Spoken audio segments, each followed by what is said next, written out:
Denver Dynamite exploded as quarterback Mike Hold completed 12 of 21 passes for 146 yards and 3 touchdowns and ran for 3 more scores as the Dynamite downed Albany 51-27. Dallas is in its 2nd season in arena football and its first under new head coach Drew Pearson. The Texans are off to a 1-1 start and have won the last 3 meetings against Denver. The Texans meet the Dynamite in the 50-yard indoor war next on Prime Network.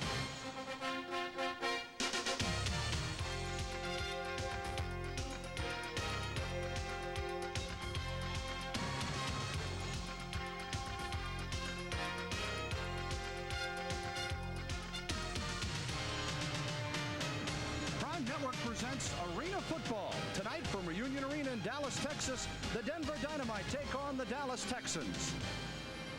Hello everyone, I'm Bill Land. Welcome back for week number 3 of Arena Football. We've got an interesting matchup tonight here in Dallas as the hometown Texans take on the visiting Denver Dynamite. Both teams are 1-1. Denver's coming off a victory at home, a blowout victory, an impressive one, 51-27 over Albany. On the other hand, Dallas is just a hair from being 2-0, as last week the Texans were upset by the expansion New Orleans night right here, 27-23.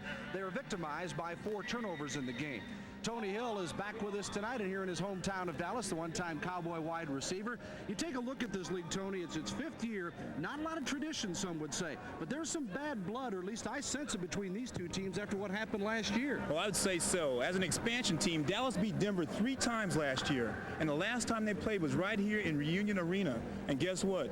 Dallas beat Denver to go to the playoffs. So therefore, you know Denver will be really excited for this particular game. There's a contrast on the coaching sidelines tonight. First of all, for Denver, Babe Pirelli, the veteran player and now coach. Of course, this is a guy who played for Bear Bryant in college and backed up Joe Willie Namath at one time, and he told us he is hungry for victory tonight. He wants to get even. Well, the one thing that Babe brings to this league is a lot of experience. This guy has been in the league for 4 years. He knows all the ins and outs of this league. So therefore, you can expect some experienced things from the Denver Dynamite this year. On the flip side is an old buddy of Tony Hill's, Drew Pearson. Drew is a rookie head coach. Now, when I think of Drew Pearson as a player, I think big play, touchdowns.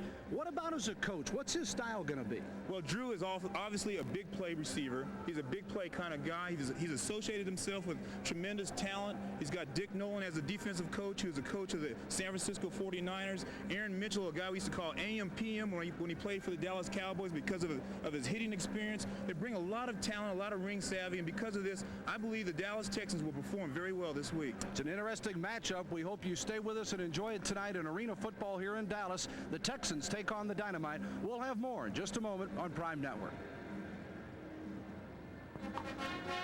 Prime Network's presentation of Arena Football is brought to you by Little Caesars, 2 great pizzas, 1 low price, always, always.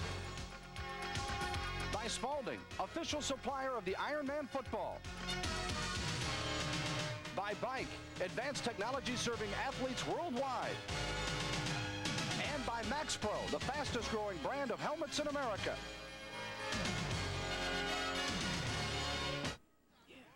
Tonight, Dallas will take on Denver in Arena Football. Before we get to more on tonight's game, let's take a look back at what happened in week number 2 of Arena Football. Last week, our game of the week on Prime Network from Detroit at Joe Louis Arena, where Detroit wins it 56-27. The defending champion drive, a huge performance from George LaFrance on the night. A good crowd on hand at Joe Louis Arena's. LaFrance had 5 TD receptions, a new team record. He also had a 6th touchdown on a 56-yard missed field goal return. Detroit winning it 56-27. Tampa Bay laid it on Columbus last week in Columbus, 53-12. The final is the Storm wins over the Thunderbolts. The big man for Tampa Bay, their Iron Man, Lynn Bradford, for Tampa Bay, as he had 3 touchdowns on the ground. And Tampa Bay dances to a 53-12 victory over Columbus. It was a home opener for Dallas, and the Texans roughed up by the New Orleans Knight 27-23. Mark Mason of New Orleans, a league record 79 yards rushing. Dallas was victimized by 5 turnovers as quarterback Jenkins and his receivers had trouble all night hanging on to the football. Yet Dallas had an opportunity to win the football game late before this interception by Barney of New Orleans spoiled the party in Dallas, and New Orleans wins it by 4. And Denver laid it on Albany last week in the Mile High City as the Dynamite wins 51-27. Quarterback Mike Hold had 3 passing touchdowns as Albany has yet to win a road game in arena football. This pass by Hold not pretty, but it gets it done as Abrams is there for the reception, and Denver wins 51-27 over Albany. Last night, week number 3 started in the league, and Orlando with its home opener, 38-32 over Columbus. Herky Walls for Orlando, 5 receptions, 106 yards and a touchdown. And Major Harris for Columbus in his debut in the league came on in the second half with Columbus down 29-13, helped close the gap, but Orlando takes care of Columbus 38-32. We're up to date in arena football. We'll be back with more from Denver and Dallas tonight here in Dallas in just a moment.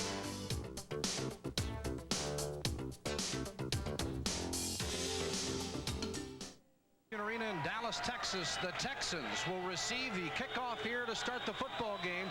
Rusty Fricky tees it up at the goal line here in the 50-yard indoor war for Denver, and we're ready to go. Bill and Tony Hill with you. Kenny is deep. He takes it off the nets to the 5, wrapped up and brought down at the 7-yard line as Long makes the tackle. The quarterback, Alfred Jenkins from Arizona, to lead the Texans.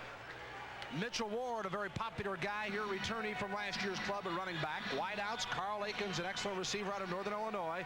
Sam Moore is a big playmaker, an all-league performer. Kenny, who just returned the kickoff, sets up also as a wideout. And Gary Kostar lines up on the line with a tight end. We'll have the other 2 linemen for you in just a moment. It is 1st and 10. The ball on the 7-yard line for the Texans here to open things up in arena football tonight. Man in motion is Kenny. Jenkins pumps. Got his man Kenny short of the first down. His forward motion stopped around the 14. The other offensive line members meet Frank Denard, and he's a big one. And Jeff Hurd out of Kansas State joins him. We'll take a look at the defensive starters for the Dynamite. Norris, March, Freeman, Schutz, Foreman, and Coffey. And of course, in arena football, almost everyone goes every way. There are some defensive specialists. Long is one of those, a DB out of BYU, and Alvin Williams from Texas Southern, back in his home state, playing for the visiting Dynamite. 2nd and 2, and this one is complete for the first down at the 20-yard line. Williams makes the tackle, but not before Moore. Sam Moore out of Sam Houston State makes the reception, and it's 1st and 10 for the Texans. And Moore is a guy who says nobody can handle me when I'm healthy, and take a look at those numbers after 2 games. You can see why. Well, right now Sam Moore ran a simple sideline pattern. He ran about 10 yards, broke to the sideline. It's a play that Drew has ran many times, or Coach Pearson has ran many times with the Dallas Cowboys for first downs. It's called a sideline route. Great execution. We'll have a chance to visit with Drew Pearson in halftime, so stay tuned for that. You'll find out his impressions of arena football after 2 weeks into the season. Saw the numbers on Jenkins, 1st and 10 from the 20. Jenkins under pressure, got a man wide open. Touchdown, Texans! Boy, that was a great execution by Jeff. He made an excellent fake. Aikens is wide open during the middle. Great play. Well, it doesn't take long. 12:56 remaining in the first period, and Dallas goes up top early. Here it is, a fake handoff. He rolls to the right. Aikens breaks to the post pattern. The safety bit for the run, and as a result, it was a touchdown. 6 points. And look at Jenkins right here. Do you think he enjoyed that pass? One of the things Babe Pirelli told us, the coach of Denver, that he likes about the opposing quarterback is his ability to take pressure. He took at that time as Schutz was on top of him. Fumbled snap, but the kick is up. It is no good. And do we have a flag on the play? No, sir. All right. Just the same, Dallas with a 6-0 lead. 12:24 remaining in the first period. Back with a kickoff in just a moment here on Prime Network. In a pro football league that throws the football 70% of the time, having the best throwing football available is critical. That's why Arena Football has switched to the outstanding new Spalding Ironman football. The Spalding Ironman features an innovative new spiral balance system that counterweights the lace, assuring a perfect spiral when properly thrown. Spalding is proud to be the official football of Arena Football, the 50-yard indoor war. Throw a perfect pass with the Spalding Ironman football. And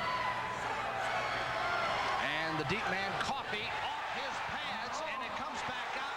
Denver lucky to not fumble the football, is coming up with it then off the rebound was Alvin Williams. He was tackled on the play by Jenkins and Ward deep in their own territory for Denver to start up with quarterback Mike Holt, who threw for 3 and scored 3 last week. He's joined with the wideouts and running back Marshall Foreman from Houston. Defensive back, also wideout Wayne Coffey. Fred Doucette, an outstanding player out of Wyoming. And shoots from Florida State, who's a good Iron Man player going both ways. 1st and 10 from the 5. Man in motion, Coffey. No time for the quarterback, though, as Holt is brought down at the 1-yard line by Frank Denard. Well, Frank Denard's some player. He's got a heck of a story behind him. Here, we'll get a chance to take a look at Frank Denard making this play. He just beats the man straight up front. It's straight out power move. He overpowers the center and makes the play. But old Frank Denard, they call Meat, the youngest and the heaviest player on their team. And he's a guy in training camp. He ordered 10 pizzas, 6 for himself and 4 for his teammates. You think he likes to eat? For the week or the night? For the afternoon. 2nd down and 14. The ball on the 1-yard line. Hold. Back to pass. Intercepted Dallas. Touchdown Texans. Mark Jackson.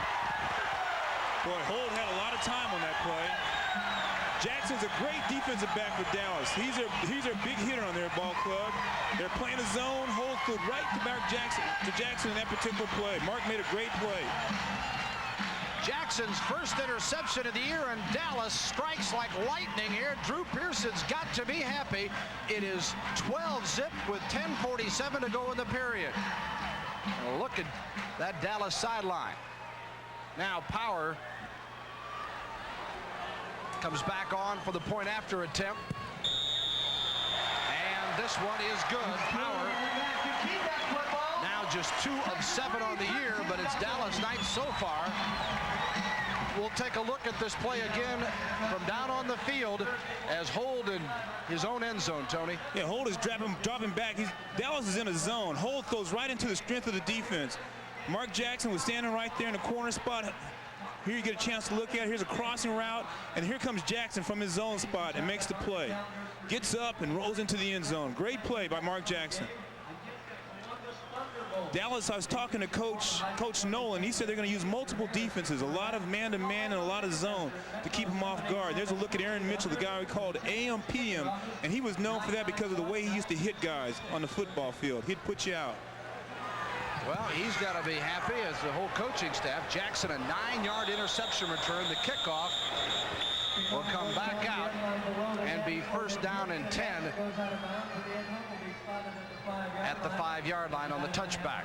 In arena football, remember, there's no punting in this game. The nets are in play. The sideline wall is in play as long as you keep your feet in bounds. Now the remainder for the offensive line for Denver, John Norris and Mike Freeman. Freeman, a veteran, played in the NFL with the Denver Broncos, part of 2 Super Bowl teams. Joe March out of Murray State. 1st and 10, the ball on the 5 for the Dynamite, down 13-zip in the early going. Keep it on the ground. Nice run out across the 10-yard line as Marshall Foreman out of Arkansas and Meat Denard and Jeff Hurd make the tackle. There's the starting lineup for the Texans defensively with Hurd, Denard, Kostar, Moore, Ward, and Akins. The specialist on the defensive end for Drew Pearson's group, Jeff Jenkins, a defensive back out of Utah. And Mark Jackson, who had the interception for the TD of 9 yards a moment ago. 9:38.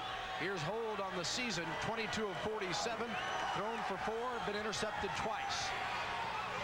Incomplete. And another thing to remember is you see those walls there.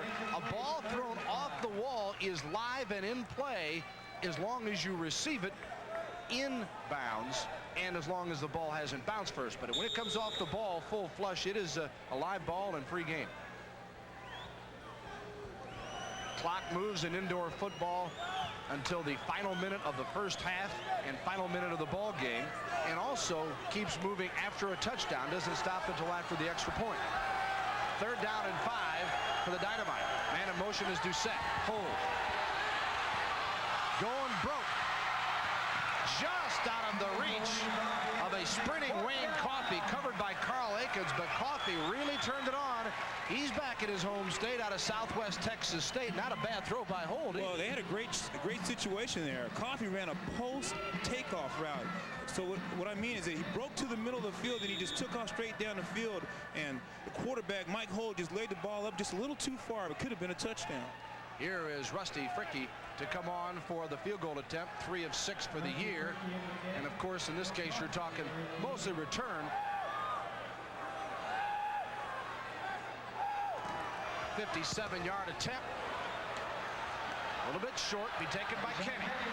To the 5, 10, 15, and brought down. Nice return by Kenny, though, out to the 18-yard line of the Texans. And generally, statistically, the field basically and everything in arena football is 1/2 of regular football, and you can do the same when a guy gets a nice return like that of 23 yards. It's like a 46-yarder. Well, here's a look at it right here. Atron, the kick is over meets Frank Denard, and as a result, good field position. One of the key things that Coach Pearson was concerned about, Atron Kennedy, was holding on the ball. Last week, the first 4 times he touched the ball, he fumbled it. And I guess this would be a great time to get those butterflies out your system. Dallas had 5 fumbles, lost 3 of them last week against New Orleans. First down and 10 to Moore, and he takes it out to the 23.5-yard line before Alvin Williams and Bart Schutz make the tackle for the Denver Dynamite. The Dynamite and the Texans, 1-1 coming in here. Well, we got a lot of stories to tell you. Alvin Williams, when he first reported at training camp, stood up and said he wanted to be named Abdul. Alvin Abdul Williams on that play, folks. And as long as he makes tackles like that, they'll say, fine, you can be called whatever you want. Babe Pirelli, an interesting sort, and that gives these guys a free rein. They say he's a big player.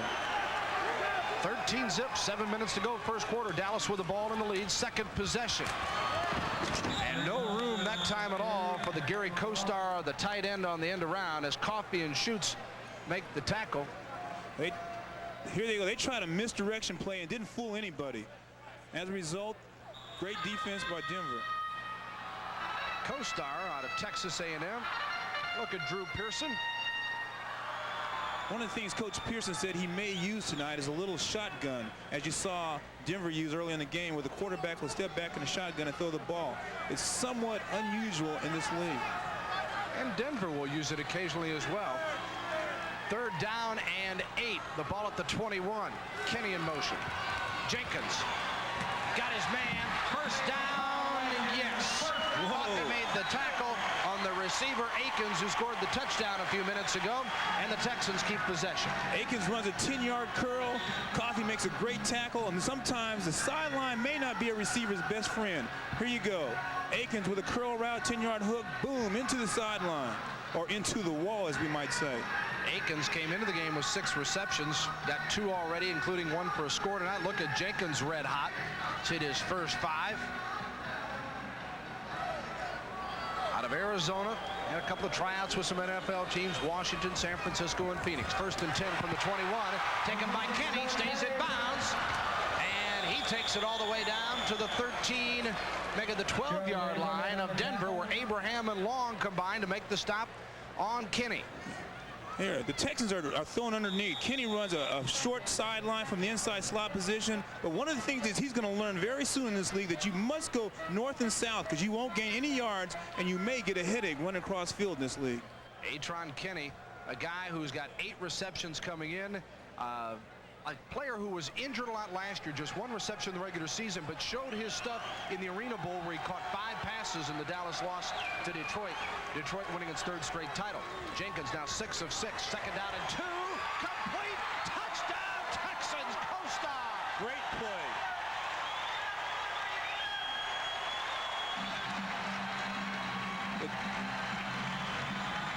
Here's a great play. The Texans ran what you call a tight end delay or a tight end screen. They fake the run, the tight end blocks down, and then he comes out the backfield wide open. Kostar stretches out for the touchdown. Coffey was completely fooled by the handoff.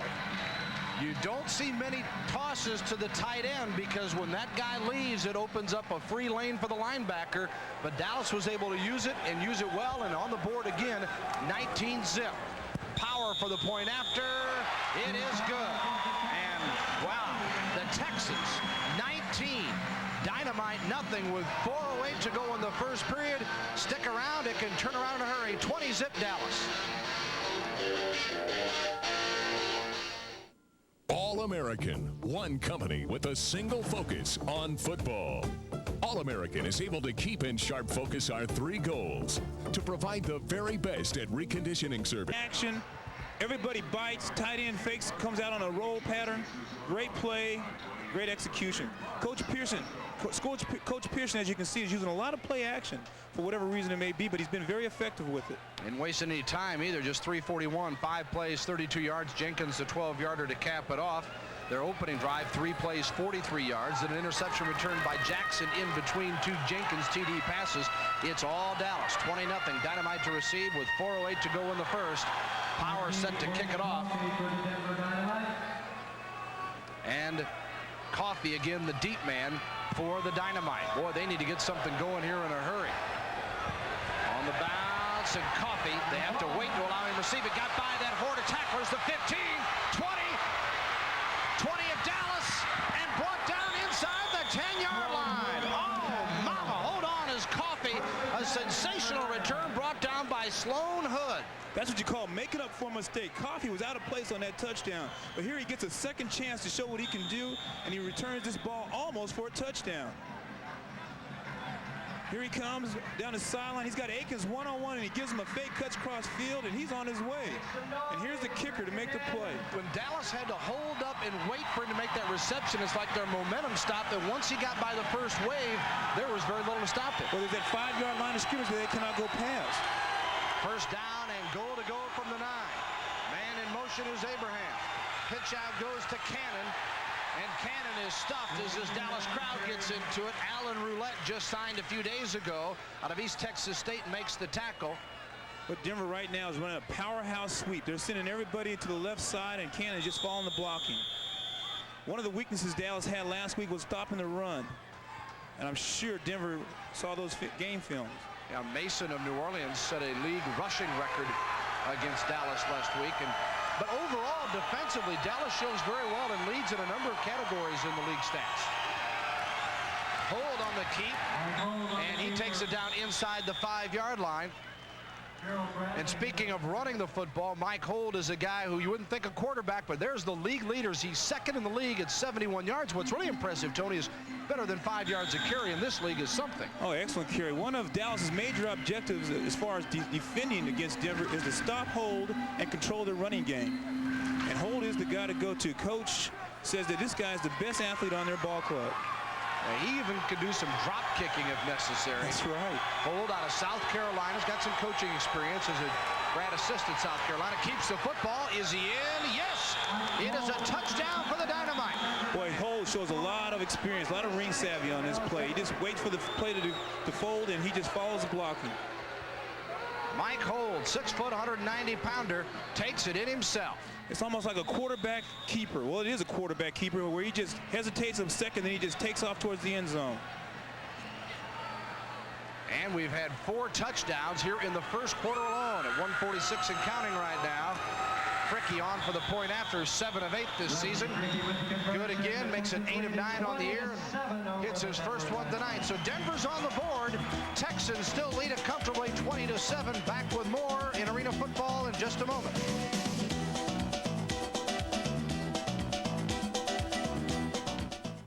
Blue skies, carefree. Job. He takes it one step back and just follows that blocking. Great run, great blocking. Mike Hold played some in the NFL with Tampa Bay back in '87. Veteran player, and experience in any league means something, maybe even more so in this league where there's some strategies of the game that the first-year folks just may not recognize, and a guy like Hold to run your ball club is a real asset, even though Jenkins has shown a wealth of talent tonight out of Arizona playing for Dallas. Now, Hold is a guy who played for the Texans in their exhibition game in Paris last November as Ben Bennett couldn't make the trip. Here's the kickoff. Kenny for the Texans with a fumble, and recovered by Jeff Jenkins for Dallas. They'll get it 1st and 10 on their own 5-yard line. Take a look at the scoring drive for Denver after Cannon with the tackle of Jenkins.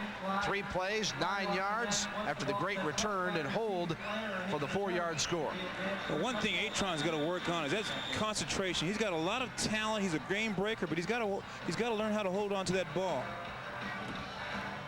And Jenkins, talk about hot. 6 of 6 for 68 and 2 scores.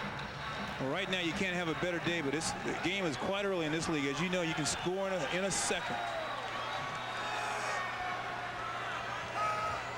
Dallas with the lead in the ball. And nothing doing on a 1st and 10 play from their own 5-yard line as Cannon and Smith make the tackle for Denver on the play. Bottom line on this play, Jenkins didn't get the ball clean. He may have been looking downfield a little premature before getting the ball. 2nd down and 13 for Jenkins. Out of the University of Arizona. And some folks here in Dallas are saying Ben Bennett has been re-signed by the team after a tour in the World League this summer. And they're saying, why hasn't he been activated? Why isn't he playing? Well, after you've watched the first quarter tonight, that question is not asked anymore. Jenkins, red hot, trying to avoid the tackle in the end zone, gets it off, intercepted by Denver to the 25, to the 20, and knocked out of bounds with the official going down. Troy Long with the INT.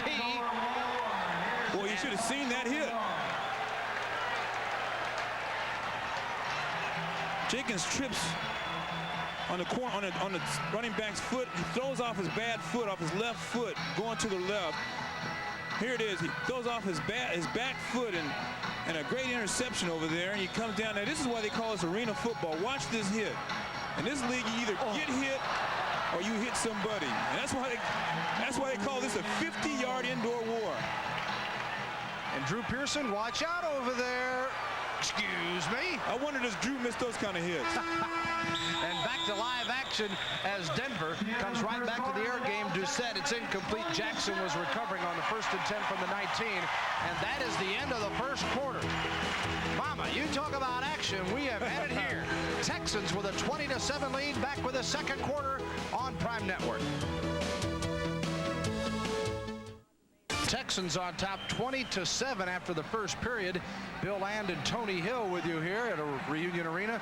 The offense, well, all Dallas, 72-12 total yards in the first period. Denver with the football, though. 2nd down and 10 from the 19, and just unloading it in time was a quarterback hold. Harris covering. Boy, that's a gutsy play by Hold. That shows a lot of ring savvy, a lot of experience. For him just to be able to throw this pass is unbelievable. Watch me. Great defense by Dallas, and Hold makes a great play. Great play, pass to Bart Schutz. Here it is. He gets ready to throw the ball. Boom, he can't get it off. As a result, he throws the Schutz. He makes a great catch, but really it's just great individual talent by Hold.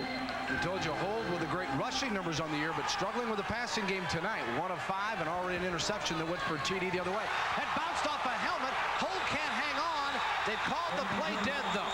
The play has been whistled as an incomplete pass.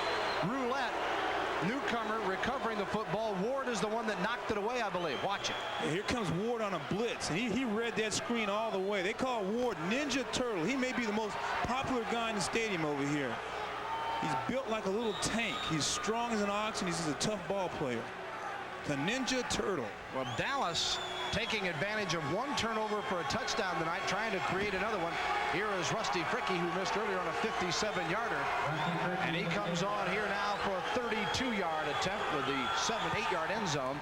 Fricky certainly long enough, but it is no good. So Denver misses on the field goal attempt, and certainly a makeable one. And Dallas will get the football 1st and 10 again, with a 20-7 lead as we open play here in the second quarter. Yeah, Denver's got to get points out of this. They've got a great kickers on both teams. Vicky's he's an excellent kicker. Matter of fact, they're the top 2 kickers in the league. See, Fricky with 16 points and Power with 13 for Dallas. And Babe Pirelli says that Fricky's been looked at by a lot of teams in the National Football League, and he said, if anything, he kicks too high for this league, with the scoreboards being an obstacle. He said, but for his NFL future, he said, that certainly bodes well. 1st and 10 for the Texans from their own 20-yard line. Jenkins in motion. And Jenkins incomplete. Sam Moore going off without the football, and knows throws. He might have had 6. Williams was covered. Well, that's what you call running without the ball. Great pass by Jenkins. Great timing. Here's a bad place to catch a ball in your hands. That ball was perfectly thrown. Great play, and Moore just took his eyes off the ball. He was running before he caught it. That's an omen. That's one of the worst things you can do as a wide receiver, run without the ball. Alfred Jenkins still having a great night, 7 of 9 for 77 yards. Jenkins coming in on the year with just 3 touchdown passes and got 2 in the first quarter here tonight. Well, they got an interesting situation in this game. Alfred Jenkins will probably have an opportunity to throw to his brother, Jeff Jenkins. Timeout has been called. Babe Pirelli upset about something. We'll figure it out and tell you about it in just a moment. Telecast on Prime Network is next Friday, 8 o'clock Eastern. The Detroit Drive going for the 4-peat. And the Orlando Predators. The Predators lost to the Drive just a week ago in Detroit, but Orlando bounced back with a victory here in week number 3 last night. Had a crowd of over 9,000 for their home opener for the expansion team down in Orlando, and they're expecting another big night when the Drive comes to Florida. There's Drew Pearson has got things going here. Babe Pirelli, I'm not sure what he was upset about, Tony, as he had mentioned to us before the game that he thought Dallas did a few things illegally defensively. There's some things that regular football doesn't have that arena ball does have with its rules, and he thought Dallas stretched those somewhat. He was going to call that to the attention of the officials, but Dallas is on offense now, and I'm not sure what he was worried about, and now the officials checking out some problem here. Well, one of the things that we must emphasize.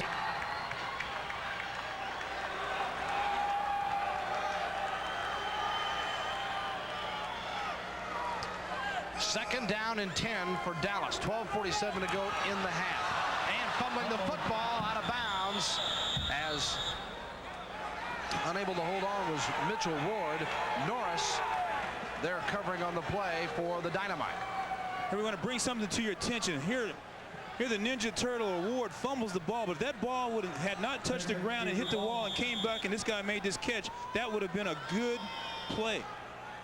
Yeah, it would have been legal, and Ward is a guy who last year led the league in rushing with 185 yards and led the league in touchdowns on the ground with 7. Mitchell Ward out of Southwest Texas State.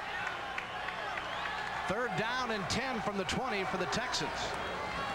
Installed so far. Jenkins complete for the first down into Denver territory near the 17. Making the grab, Jeff Jenkins out of Utah.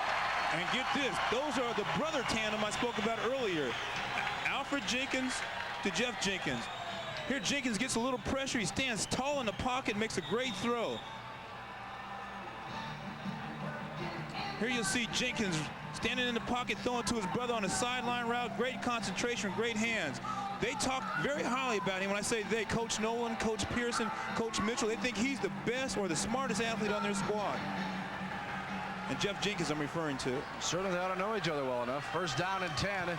Ball at the 16. And Jenkins incomplete. Mix up there on the pattern, looking for another newcomer as Craig Alexander out of the University of Houston covering. You're looking at Coffee.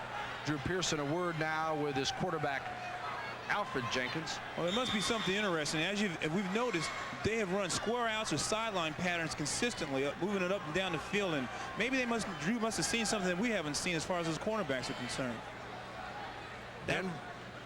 Denver's a team that has given up 177 yards a game in total offense. Dallas leads the league in defense in giving up 166 yards per ball game. Second down and 10 for the Texans, leading it by 14, and flags are thrown. And it has been a relatively penalty-free game so far. Last week here, the Texans had Denard thrown out of the contest. 65 offense. Against the Texans, they'll march it back, and a second and 15 or 13 now from the 20-yard line of Denver. Yeah, that was a 2.5-yard penalty right there. Everything in this game is cut in half. It would ordinarily be a 5-yard penalty in regular ball or standard ball. Is 2.5 or half the distance in arena football. 10:25 to go. First half. Dallas scored 3 quick times before Denver got on the board on a hold 4-yard run. Texans up by 14. Jenkins in trouble. Got away from one man. Flag thrown to the 15, the 10, 5, and down near the 1-yard line. Let's wait to see about the penalty flag, though, as Williams finally made the tackle on the quarterback Jenkins, and man, what an athlete he is. 44. Here's the preliminary call. It'll come back. Yeah, generally when you have that much time, there's always someone holding. Here's a look at Ward. Ward holds and throws him down, I guess, and they made a play on there. That's a questionable call. Jenkins shows a little bit of footwork, a little nifty footwork there. Holding. Boston down. That's one of the things you always have to worry about when a quarterback has that much time. The lineman, the running backs, they have no idea where he is, and it's very difficult for them to keep a man or sustain a guy's contact for a certain amount of time. The penalties, 2 on Dallas now tonight, and this one a costly one certainly, as they'd had 1st and goal to go at the 1-yard line. Instead, it is 3rd down and 18. The ball at midfield at the 25 here at Reunion Arena in Dallas. Good crowd on hand. Jenkins in trouble, shows his mobility as Marks trying to bring him down, and he put it up for grabs, nearly picked off by Coffey down there, as well as Long, who had one earlier. But Jenkins shows the ability to move around, and you've just got to be a great athlete at the quarterback spot. Yeah, he is. He's a big, strong quarterback. He's under a lot of pressure. Dallas is going to have to improve in that area, and Jenkins is going to have to improve on his throwing. This one he might wish he could have kept, because he's throwing it up for grabs, and it's anybody's ball. That was one of Dallas' biggest concerns also early in the game, is turnovers. Last week they had 6 turnovers, 4 by one particular player. And they've got to improve in that area if they want to win. 41-yard attempt coming up for Jim Power. See what he's done on the year. Dallas with a 27 lead, trying to tack on 3 more. 41-yarder, Coffey deep in case it doesn't make it. It's good. That's just a 9-foot area width to work with as Power puts it home and tack on 3 more for the Texans. They lead it 23-7. Kickoff coming up in a moment on Prime Network. Earl Campbell. His guided Rafael Septien, Efren Herrera, the Zendejas brothers, a great list of players, and Jim Powers fits right in that group. And understand here, with just 9 feet width, that's half of what regular football has in the NFL, and it's 5 feet higher. The crossbar's 15 feet, whereas in the NFL it's 10. This one off the nets to Coffey for Denver. To the 5, 10, follows his blockers well and takes it out to the 15-yard line.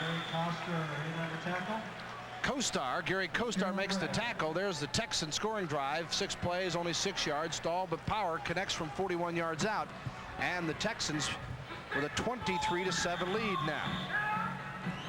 They jumped off 20-0 on Aiken's 30-yard TD reception from Jenkins. Jackson's with an interception return of 9 yards. Kostar took one in from 12 yards on a pass from Jenkins, making it 20-zip, and then Hold came back on a 4-yard run, and Power counters for Dallas, leading it 23-7. Man in motion is Doucette for the Dynamite. Hold in trouble, bought some time, going for Doucette, and overthrown. Covering on the play was Jeff Jenkins.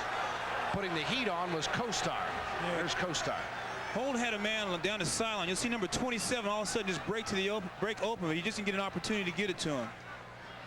A lot of pressure on Hold. Right now, Denver needs to get something going. They need to establish some type of game plan. Either it be rushing or passing the ball short just to establish the game plan. The veteran player Wayne Coffey did a nice job with a kick return to set things up, and overall doing well in the league behind the Nat from Orlando Smith and Banks from Columbus. Coffey 3rd in the league, averaging 17 yards per return. Man in motion is shoots. Hold on 2nd and 10. Gets it off, and it is complete to the 10, the 5, and touchdown Denver. The Dynamite with Marshall Foreman out of the backfield with a score. We call this play a throwback. The quarterback fakes one way, rolls to the opposite way, and then throws it back. Here's a look at it. You see Foreman break out the backfield. He looks downfield. Foreman is all by himself. He just struts down the field, easy touchdown. And Foreman's got a little background on himself. You know who he is. He's the cousin of the great boxer George Foreman. And what's scary is he likes to spar with him. He's only 5'10", 197.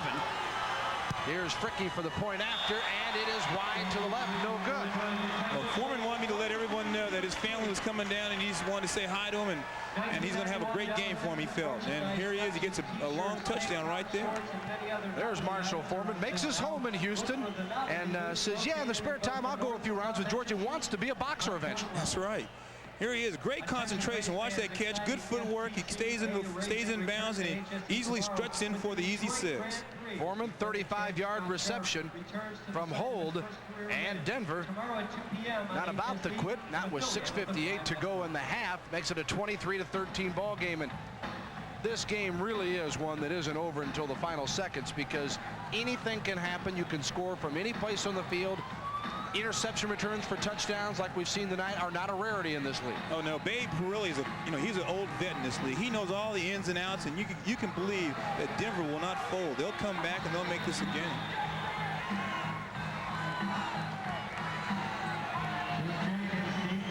(23-13) and Denver to kick it off now with Fricky on the bounce. That is Jenkins.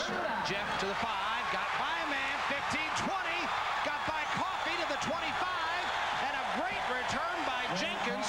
Coffey finally hugged him and brought him down at the 22-yard line of the Dynamite. Boy, there's something about that number I like. I don't know what it is, if it's Jenkins or it's just number 80.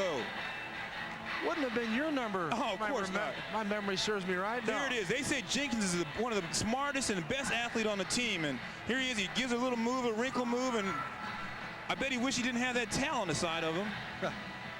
It's a great offensive effort by Jenkins. He wears that number real well.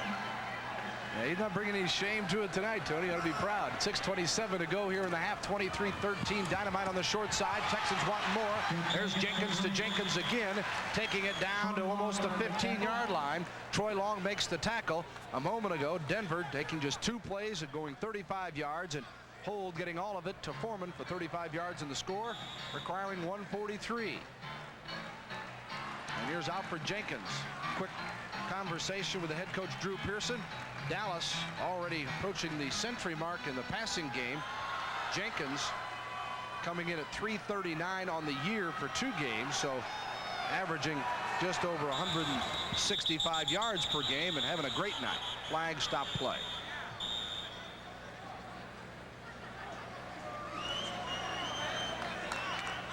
Wait and find out what the call is. I think it's against Denver.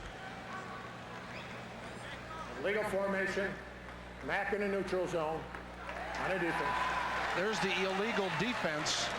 The call against the Denver Dynamite, the illegal formation. See if we can pick it up, Tony. What it is, we find C33 in the screen. He's in the neutral zone. You got to be 4 yards off the ball. The linebackers must line up 4 yards behind the guard of the tackle or the down lineman, and he cannot drop back no more than 4 yards, or 4 yards on the width of the guard.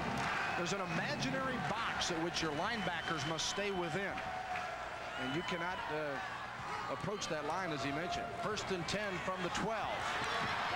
Jenkins complete, and I think that sidelines your friend. No way, Sam Moore, as he got wrestled down finally. Williams and Adams in on the play, but it'll come back. Holding the call on Frank Denard out of Arkansas State. That could have been maybe one too many pizzas over there.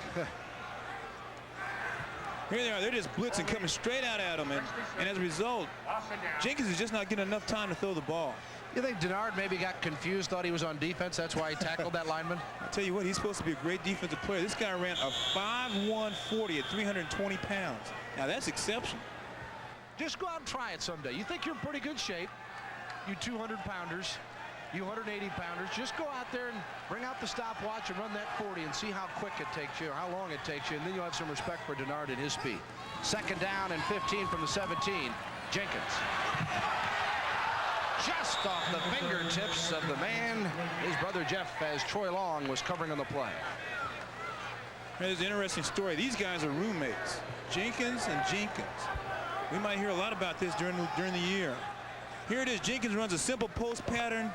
Alfred lays it up to his brother Jeff, and just right outside of his hands. Great effort. He stretches out for it. Great coverage. Now that's what you call sacrifice. And in arena football, you either hit someone or you get hit. But the big thing in this league is these guys love this game. They're not playing for the money. They're playing for the enjoyment and also an opportunity to maybe go to the big leagues or a higher league. I think we sacrificed a cameraman on that play. We'll see if he's alive and well. One for the team. 3rd and 13. Jenkins again. Incomplete. Hammered from behind was Sam Moore. He didn't like the non-call, and the official in the middle of it is Alvin Williams. Abdullah making sure you get his name right. Well, he made a great play there. I mean, you better make sure you get his name right. He was all over Moore on that particular play. It was great timing by Jenkins, but Williams was right there. Here you get a look at it. Jenkins takes a five-step drop. He throws the ball, and there's Moore, who misses the ball, and Jenkins is right there to make the play. The fans don't like it either. And understand, here at Reunion Arena, the crowd sees it like you do in your living room on the big screen up here on the scoreboard, so they react to every replay. And the field goal unit will come on. It's a 33-yarder for the Texans. Power hit the last one from 41. This one wide right. That's a live ball off the net. Flag is thrown as Coffey on the return, scrambling, and finally brought down around the 8-yard line. That Coffey looks like a player. He's got a lot of moves out there. Yeah, he did a great job, a heck of a job, just to get 7 yards. 5 yards, violation, the kicking team, Denver ball. 5-yard violation on the kicking team. You must allow them that 5 yards to make the reception off of the nets. And Babe Pirelli takes a look at his playlist. That's right, Denver. Hey, as much Dallas as this game has been, Denver's a score away from being right back in the thick of things, just down by 10 right now, 23-13. It's what I like about this sport. The turnout incomplete. Jackson covering on the play, intended for Cedric Tillman. There's Jackson, who's already returned one interception for a score tonight. Well, it looks like Denver has retreated to the short pass to give Holt a little bit of time to try to establish a game plan. Coach Pirelli calls all the plays from the sideline, unlike a couple of games we've watched in the past weeks. Hold brings him out on 2nd down and 10. He is 2 of 9 for a score and an interception thrown for 37 yards. Ball on the Dynamite 7 from his end zone. Got a man. Oh, he turned around and couldn't hang on. As Jackson and Hood were coming down strong on the intended receiver for Denver. Yeah, I tell you what, Fred Doucet had an opportunity to catch this ball right in his hands. It might have been one of the elements of footsteps he heard, because he had that ball in his hands. He's looking downfield, doesn't hold on to the ball. Jackson and Hood wanted to make a sandwich of him. Babe Pirelli's Dynamite faced with a 3rd and 10 now. Ball on the 7.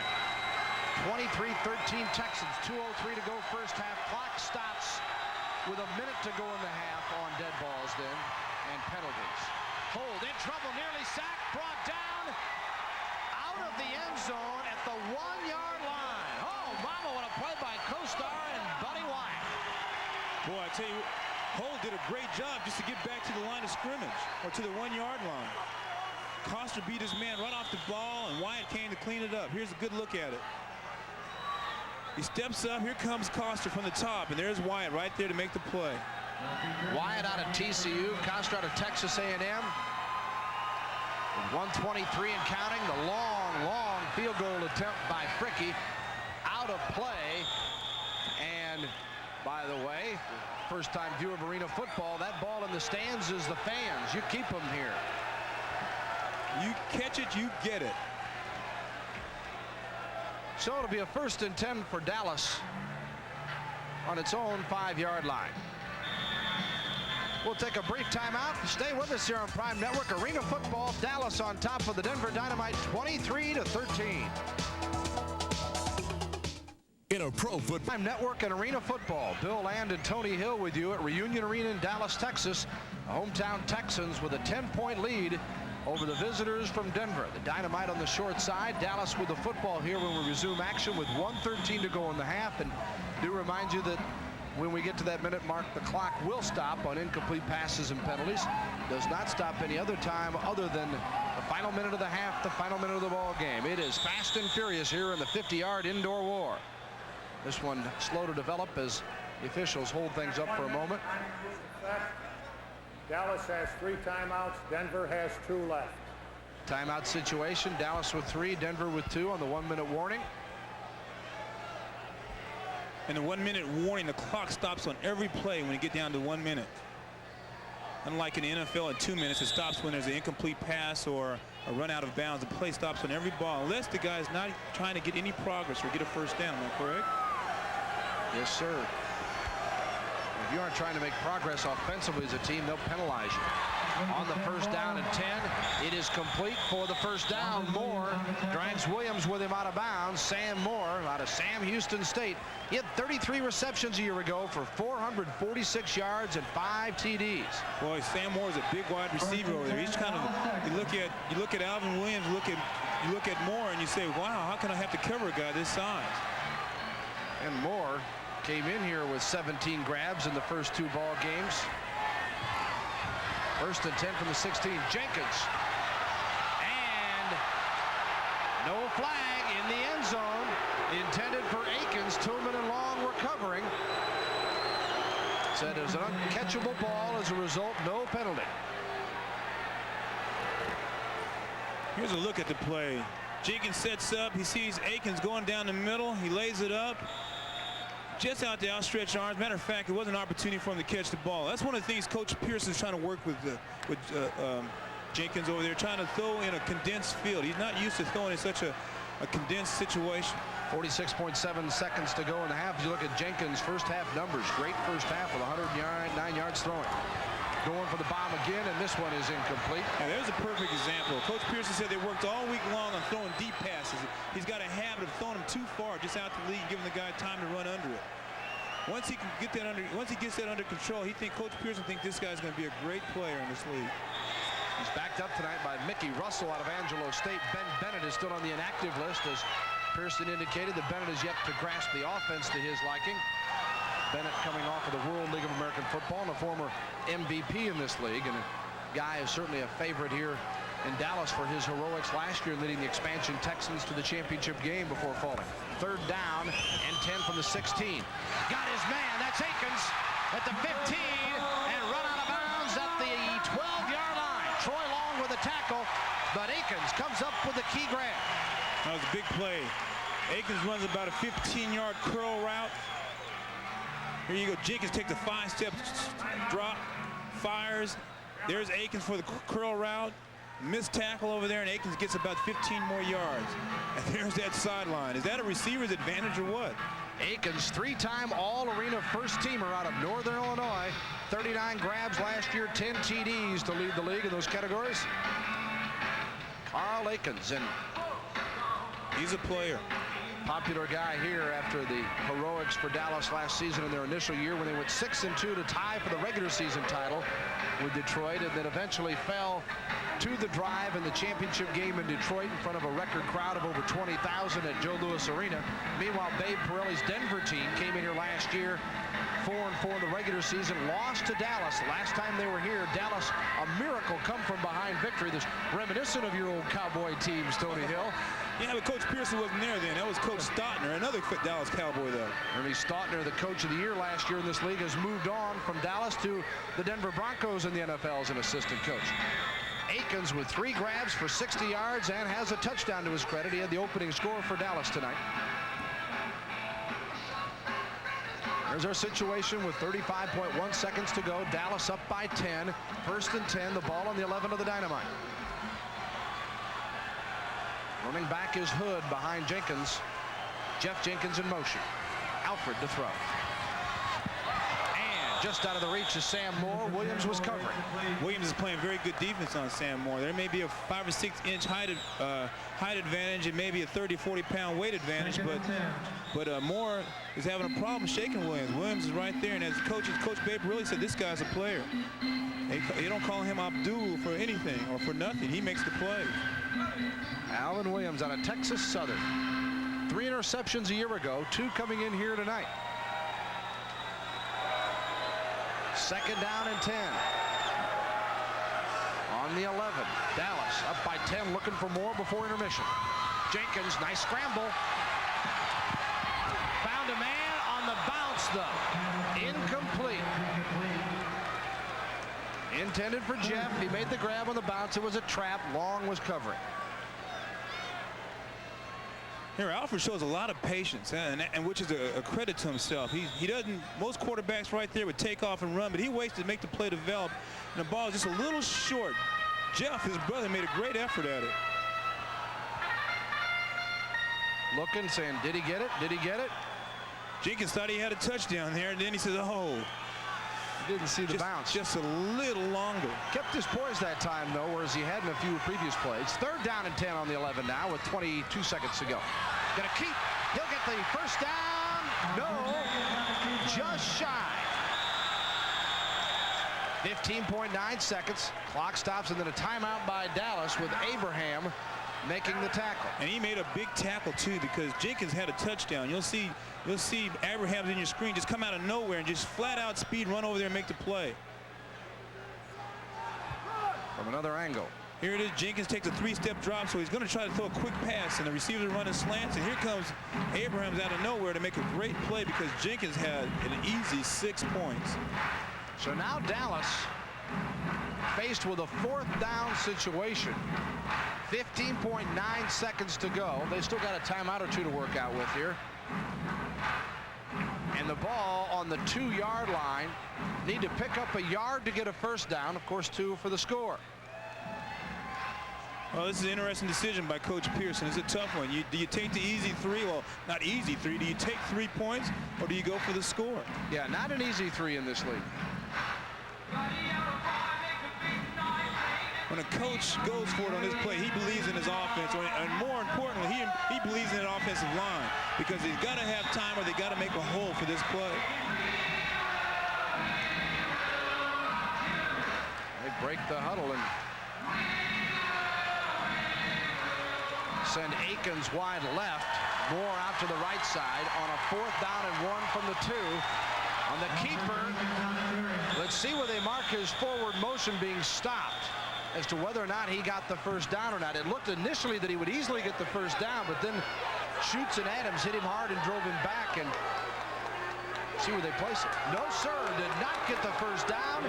Dynamite football with 11.9 seconds to go. And great defensive stand on the part of Denver. An excellent stand. Denver needed a big play. They need a few big plays right now. No one hit that linebacker. Bart Schutz came up there, filled the hole, and made a great play. You can't run a quarterback sneak with a guy unprotected. I don't know what the choice was on that decision, but the quarterback should always go where he's got a man blocked. Coming off the field is Tim Adams out of BYU, 6'4", 285. The Dynamite with 11.9 seconds to go. Let's see what Hold comes up with. Again, nothing's impossible in this game. Doucette was the intended receiver, but it was blocked by Kostar. Actually, that wasn't a bad play. The cornerbacks on Dallas are paying 10 to 15 yards off the ball. These guys make a quick catch, one-on-one. It's anybody's game. I think they might want to reevaluate that prevent defense. Babe Pirelli, you saw him looking down. He calls all the plays offensively. I know when I was playing for the Dallas Cowboys, we used to hate to see that prevent defense, because teams would just take advantage of it, put themselves in scoring position. As a result, it's another tough game. Crowd getting into it. Hold wants to keep, and he is brought down around the 3-yard line, and that will be the end of the first half. So the Denver Dynamite runs out the clock here to end the first half, trailing by 10. And the Dallas faithful that have showed up to back the Texans are loving it. It's been an exciting opening half of the 50-yard indoor war. Stay with us for halftime activities, including an interview with Drew Pearson, 23-13.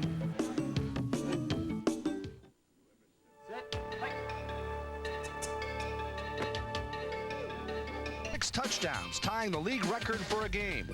5 touchdowns came through the air. And the 6th on this 56-yard missed field goal return.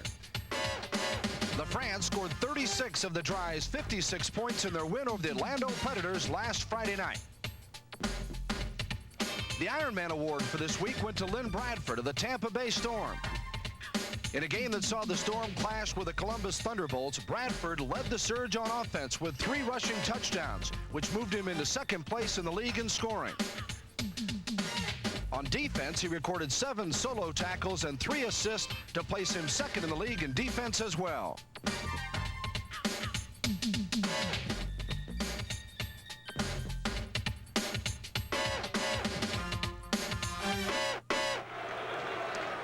Talk, Tony, in college football about reducing costs of scholarships by returning to 1 platoon football. I think this league proves it can be done and be exciting. Well, I tell you what, I don't know about that, because you're talking about an entirely different. Welcome back to halftime of Arena Football on Prime Network. Bill Land and Tony Hill with you. The Denver Dynamite trailing the Dallas Texans 23-13 at Reunion Arena in Dallas, Texas. We'll take a look at some of the first half highlights as well as the statistics from our contest. And man, the teams came out, Dallas came out on fire tonight, as on their first possession, Akins gets a 30-yard grab from Alfred Jenkins and on top for 6. Yeah, great play. Alfred Jenkins used play action. He hit Akins over the top for a score. Excellent play. Denver on its first possession, and Holt is picked off here by Jackson. Yeah, Jackson's playing zone defense. Holt goes right into the strength of the defense. Jackson makes the play and makes the score. With a score 23-7 and Dallas looking for a blowout, Denver came back on a big play of its own with 7:20 to go in the half as Foreman gets a 35-yard reception. Denver takes advantage of Foreman one-on-one with the defensive back or the linebacker, and there's no contest at that situation. And Foreman scores, cousin of George Foreman. What a knockout punch. 23-13 as it puts them within 10. Here's a look at the other numbers. First downs, Denver with just 2, as the Dallas defense has been tough tonight. Look at that passing yardage, and the differential there is Jenkins with 132 yards to Hold's 37. Rushing, not much of any kind of ground game this evening. The total yards, all Dallas. The penalties, not much of a factor tonight. The turnovers certainly have been important with Jackson's interception for a score. That might be the difference in the game. Well, the bottom line is Denver has not moved the ball. They're not producing in any type of situation.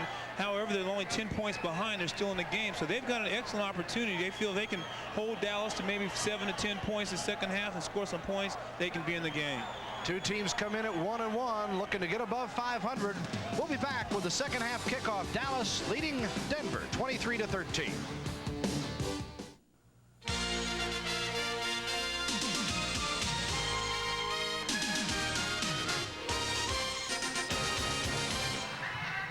Man football and Arena Football at Reunion Arena in Dallas, Texas. Welcome back to Prime Network's coverage.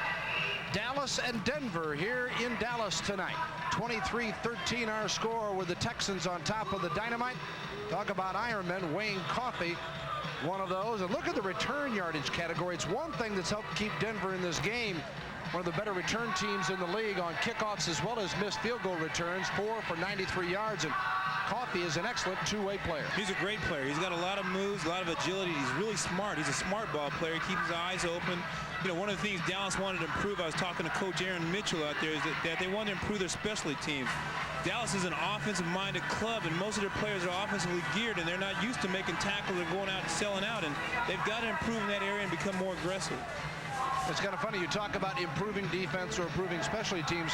In regular football, you're talking about a different unit. Here, you're still talking about the same guys. It's just that phase of your game, and you really have to dedicate yourself in practice to how much time you're going to spend on one side of the ball as compared to the other, don't you, Tony? Well, that shows how much strategy is involved in this game. Coaches have to know their personnel. They have to know when and when not to substitute, and how they can take advantage of a player who may be a little short on one side. You can only make a substitution once in a quarter as far as per player. Denver on the return. Here's Coffey to the 10, 15, 20, and out to midfield. What a great return by Wayne Coffey. Hurd brings him down, but not before he returns it to just an inch shy of the 25. Well, just speaking of Coffey, he shows a little bit of excitement. Matter of fact, a lot of excitement. He's a great wide receiver, defensive back. He's got a great move, and he knows how to hit that hole. Familiar with Babe Pirelli, of course, when Pirelli was at New England. An 87 season, went with him out to Denver, and familiar to the folks in this market as an all-Southland Conference player Coffey was in his days at Southwest Texas State. You saw Hold's numbers, 1st and 10 at the 25, and Denver decides to keep it on the ground to start the half as Foreman is tackled by Coster on the play.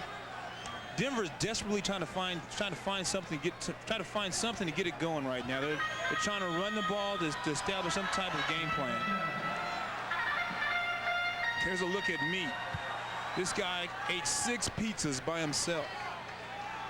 Thrown out last week. They had quite a melee here against New Orleans when Dallas fell in its home opener in the home coaching debut of Drew Pearson. Shoots his hit hard as he takes it into Dallas territory. Jeff Jenkins with the hit. on Bart Schutz out of Florida State. Boy, that's a hit right there. Schutz runs a quick slant or a quick sideline pattern. Here comes Jenkins from the sideline, catches Schutz going on backwards, and boom, look at that hit right there.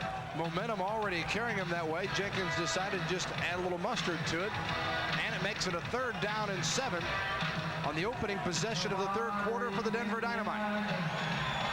To the top of your screen goes Doucette. Coffey comes wide to the left. Here's Hull.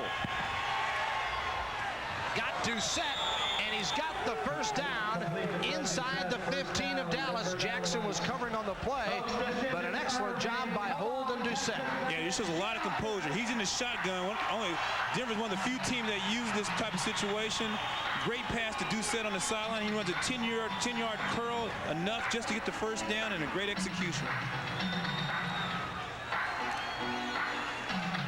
1st and 10 for the Dynamite, and I'm sure this is what Babe Pirelli was looking for. They got the excellent kick return, sets them up with good field position. They're down by 10. Schutz. What a run by Schutz as he takes it to the 8-yard line, and there again is one of the, I think, interesting and nice things about arena football, in that you can go in motion as long as your first step is to the side or backwards, Tony. If Schutz goes backwards, then comes forward to get the ball. You have never seen anything like that, but only in arena football. And it gives Schutz an opportunity to come in full speed, and look at that momentum. He carries 4 people with him. You know, we see that a lot on the looping motion with a receiver, but we haven't seen that very often in our first couple of weeks as far as a running play. No, not at all. Matter of fact, it's the first. Nice twist by Babe Pirelli. 2nd down and 6 for the Dynamite. Hold, lofting in the end zone. Flag thrown, touchdown Denver if it holds. Jackson covering on the play, and I believe it will stand up. And they use the same similar play. They faked the ball to Schutz this time and laid the ball up to Doucette. Looked like it might have been offensive face guard or defensive. Pass interference on the defense. Decline. Touchdown. Just as I thought. Pass interference, and of course they decline it with a score. Take a look at it here. Here Schutz comes to play action fake, makes a good block on Coster, lays the ball up. Look, a little face guarding over there by Jackson, and as a result, Doucette scores the points. Fricky for the point after, and this one is true. And the Dynamite doing exactly what they wanted to do, coming out strong after the intermission and getting on the board. It's 23-20, Dallas on top. Kickoff in a moment. Dallas with a 23-20 lead, but Denver coming out strong to start the 2nd half. Hold to Doucette for 9 yards in the score. Excellent concentration by Doucette. You see over there Jackson's face guard and grabbing his shirt, and he makes a great play. And the scoring drive, 5 plays, 25 yards, took 3:04. And Hold topping it off with the TD pass, and Hold now has thrown for 2 and scored 1 himself as Denver right back in this thing here in arena football. A big play by Denver. They did exactly what they wanted to do. They scored on the first opening drive to establish some substance and some power on their other ball club. Long kickoff by Fricky, and is taken by Jenkins. Jeff tripped up, flags thrown. He's stopped at the 8, maybe 7.5 yard line. Tillman and Schutz making the tackle for Denver. We'll wait for the penalty. Well, you'd have thought he stole some as many flags went up there on that field.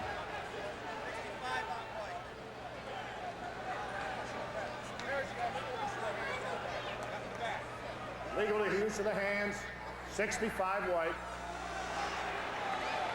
You heard it. Illegal use of the hands by Jeff Hurd of the Texans out of Kansas State. 6'3", 245-pounder.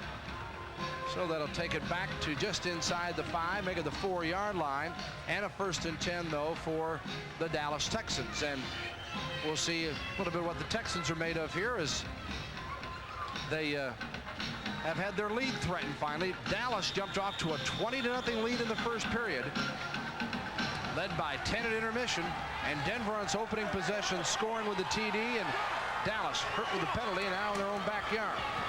Ward bowling balls his way out across the 10 to near the 11.5 before Foreman and Long make the tackle.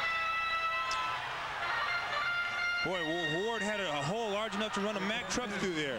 Good block by Meats. They kick out the block, and Ward comes right underneath. It's called a trap play.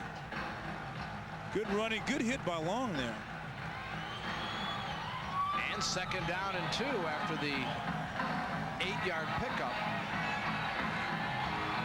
10:50 and counting. Third quarter. 23-20 Texans over Denver. Alfred Jenkins with a call. Ward again.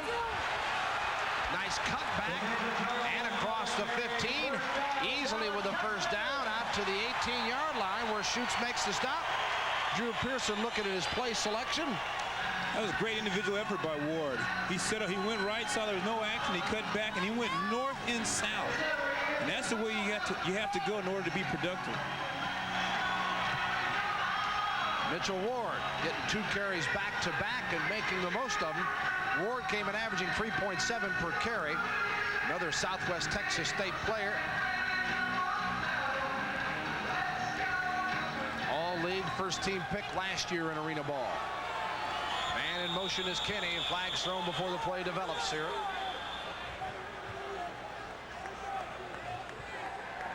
Well, it looks like Ward's having a few words over there with Joe March.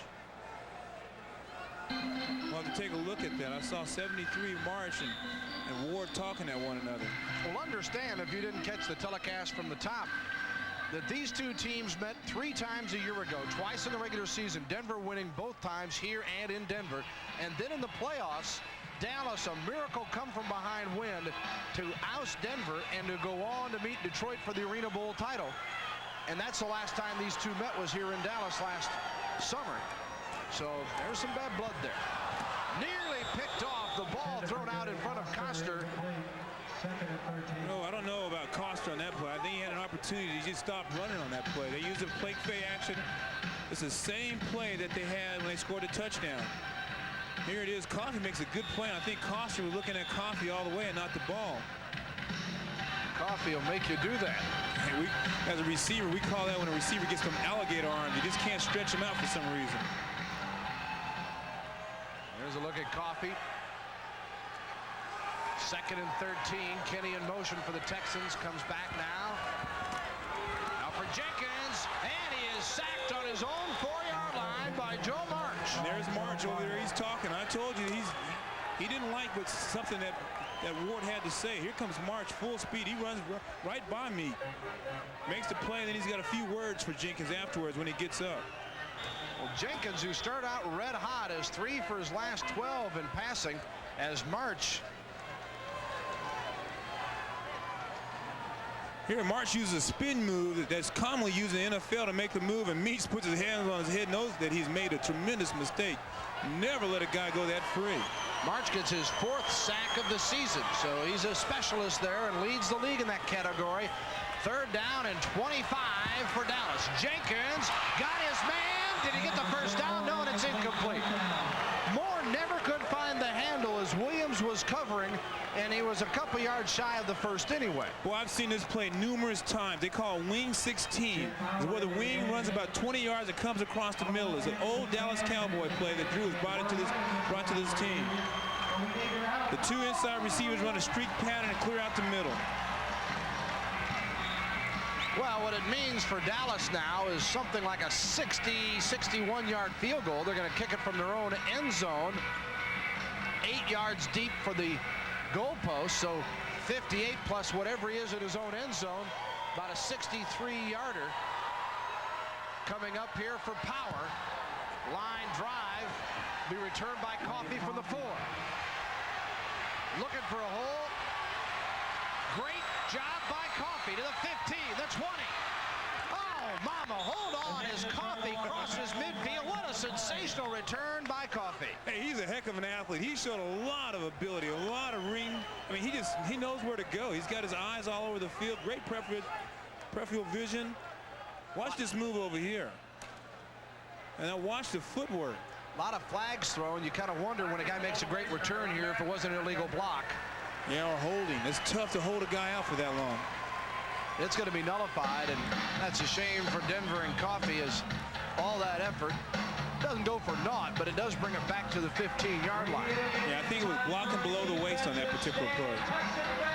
Babe Pirelli, hang in there, gang. Vito Babe Pirelli. Remember him when he used to play for the old Boston Patriots. Oh, he was a heck of a quarterback. An interesting story he told us today about backing up Joe Namath that we'll throw to you that he recalls from a time when they came to Dallas. The Dallas defense is fired up. Flags are everywhere as Willie Cannon gets the carry. Harris makes the tackle for the Texans. Cannon is out of Murray State, 6'2", 220. Well, in talking to Coach Perilli, one thing he mentioned to us, he said, we owe Dallas one. And you know he's got those guys fired up and they're ready to go. Back in the neutral zone. On the defense. Back in the neutral zone. That's where that linebacker lines up too close. You see number 44, Mitchell, he's just too close in the backfield. You're only allowed to line up 4 yards from that tackle or that guard that's on the line of scrimmage. Well, that certainly hurts. And with 6:46 to go here in the third period, Dallas with a 23-20 lead, and the Dynamite will now have it 1st and 7. Let's see, they're going to put some time on the clock, I think. Fans, you have to understand there's an imaginary zone that those linebackers must stay within. And if they're in or out that imaginary zone, they will get a penalty. And that's what's happened to the Dallas Texans. Pitch out on the play, and not much doing that time for Denver. Cannon on the carry.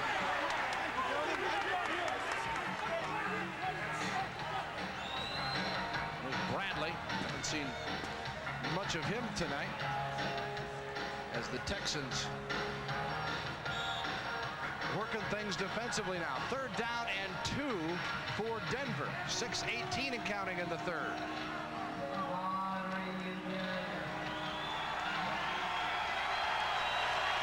Let's see, big play for Denver.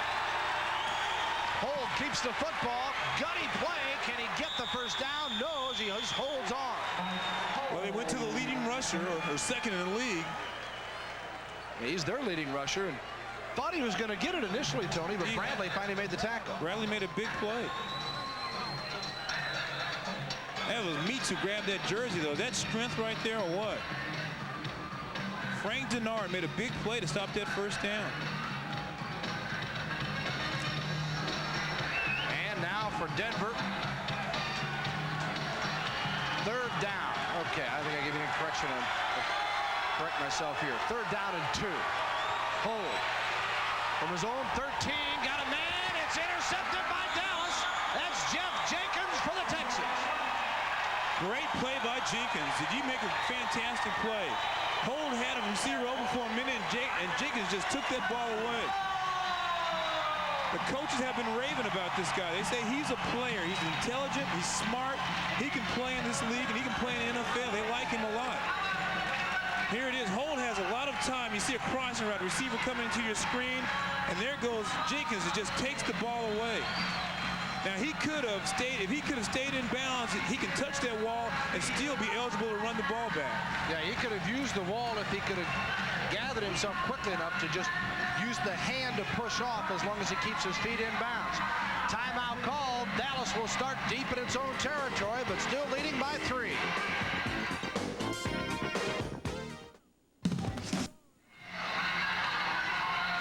We've got a dandy in Dallas as Denver and Dallas are hooked up in a 23-20 battle. The Texans with the football, but the nice interception by Jeff Jenkins gives the Texans the football about the, what do you call that, about the 8-inch line, and Jenkins comes out of his own backyard to get going here. 1st and 10, Dallas up by 3, but out of their own end zone. Kenny in motion. Flags thrown as Jenkins keeps the football. We got an offsides, I believe. I think Kenny was about 20 yards downfield when the ball was snapped. Right there, I think it was just a lack of communication. Alfred didn't have the ball snapped soon enough. And can't take it much further back toward the goal line. You can't afford those type of mistakes at this point in time. When you're backed up in your own backyard, such as Dallas is, they need to move the ball forward. They need to get out the situation so they can progress. And it's those type of mistakes last week that cost Dallas a victory, as they had 5 fumbles, lost 3 of them, had an interception that certainly cost them a chance to win the game. 2nd down Ball on the 3 as the penalty against Denver. Beg your pardon on that. And out across is Ward. Abraham and Spady make the tackle as Jenkins looks for the play. And it'll be 3rd and long now for the Texans. It's getting tough in those trenches right now. Right now, this is where the game is won, right up front. See how the Texans will handle the Denver Dynamite's off defensive line. See Drew Pearson, his first year's head coach here, replacing Ernie Stautner, one-time Dallas Cowboys assistant, who is back in the NFL now with Denver after a great year here a year ago. I have a chance to visit with Ernie tomorrow. Jenkins on 3rd down, gets his man. 1st down, Texans. Tillman makes the tackle on Akins, but not in time, and they'll have it at the 16. Well, Willie Cannon comes untouched. Watch. Here you go, the Ninja Turtle. Ward misses the block, but Jenkins shows a great amount of composure by letting that ball go for the completion to Carl Akins. A lot of composure right there. Drew's got to be quite happy with that type of playing. Yeah, it appears that Jenkins, he doesn't get rattled back there. His bad throws sometimes come from maybe just lack of experience and throwing it away when he shouldn't, but he hangs in about as tough as you could ask any quarterback to be. 1st and 10 on the 16.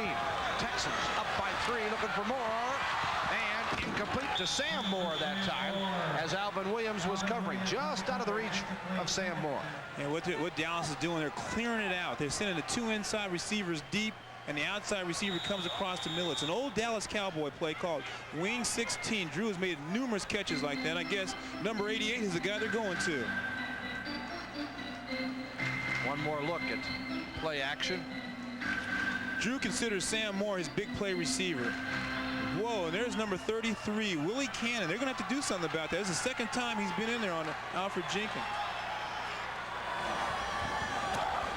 2nd down play, and twisting and getting out of bounds is Moore again.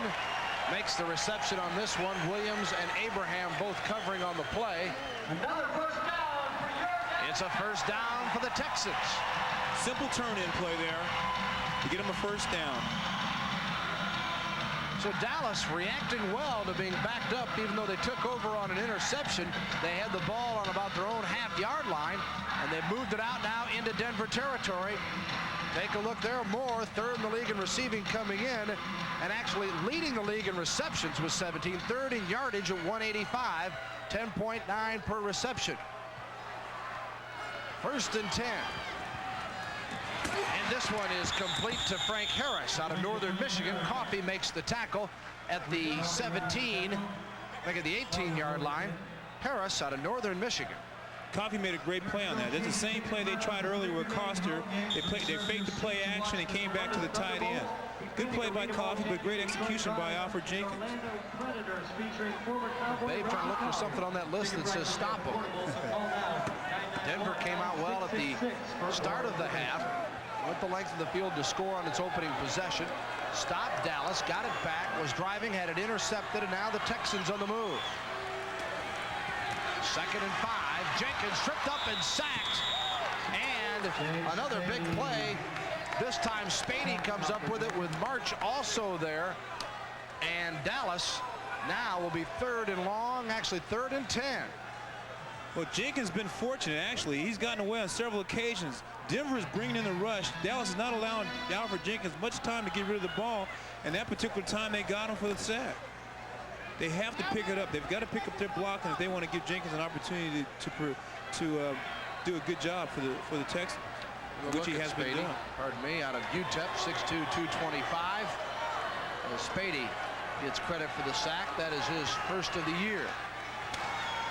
3rd down and 10 for the Texans from the 23 of Denver. Jenkins under great pressure again, and it's intercepted by the Dynamite. And across to the 23, almost the 25-yard line. Gerald Abraham comes up with the interception, and the Dynamite comes up with a key play defensively. Well, that's a tough play. Here's the pressure again. Jenkins is not getting very much time, and he throws off his back foot. That's one thing a coach never wants his quarterback to do, is throw off that back foot, backpedaling. As a result, the interception, and as I mentioned, Dallas is going to have to pick up their protection. Dynamite on the move within 3. We'll take a break and be back on Prime Network. Hi, That's 23.3 seconds remaining in the third quarter. Welcome back, Bill Land and Tony Hill with you. Abraham comes up with his first reception of the year out of Wyoming and gives the Dynamite the football at midfield, just shy of the 25-yard line. Gerald Abraham for Denver, and Denver down 23-20 with a chance to go on top. That was a big play right there. Dallas had a lot of momentum. They were moving the ball down. They were running time off the clock, and Abraham made a big play. Out of the shotgun. Let's see what Denver does and see if they come back with a big play of their own. We won't find out for a moment thanks to the flags.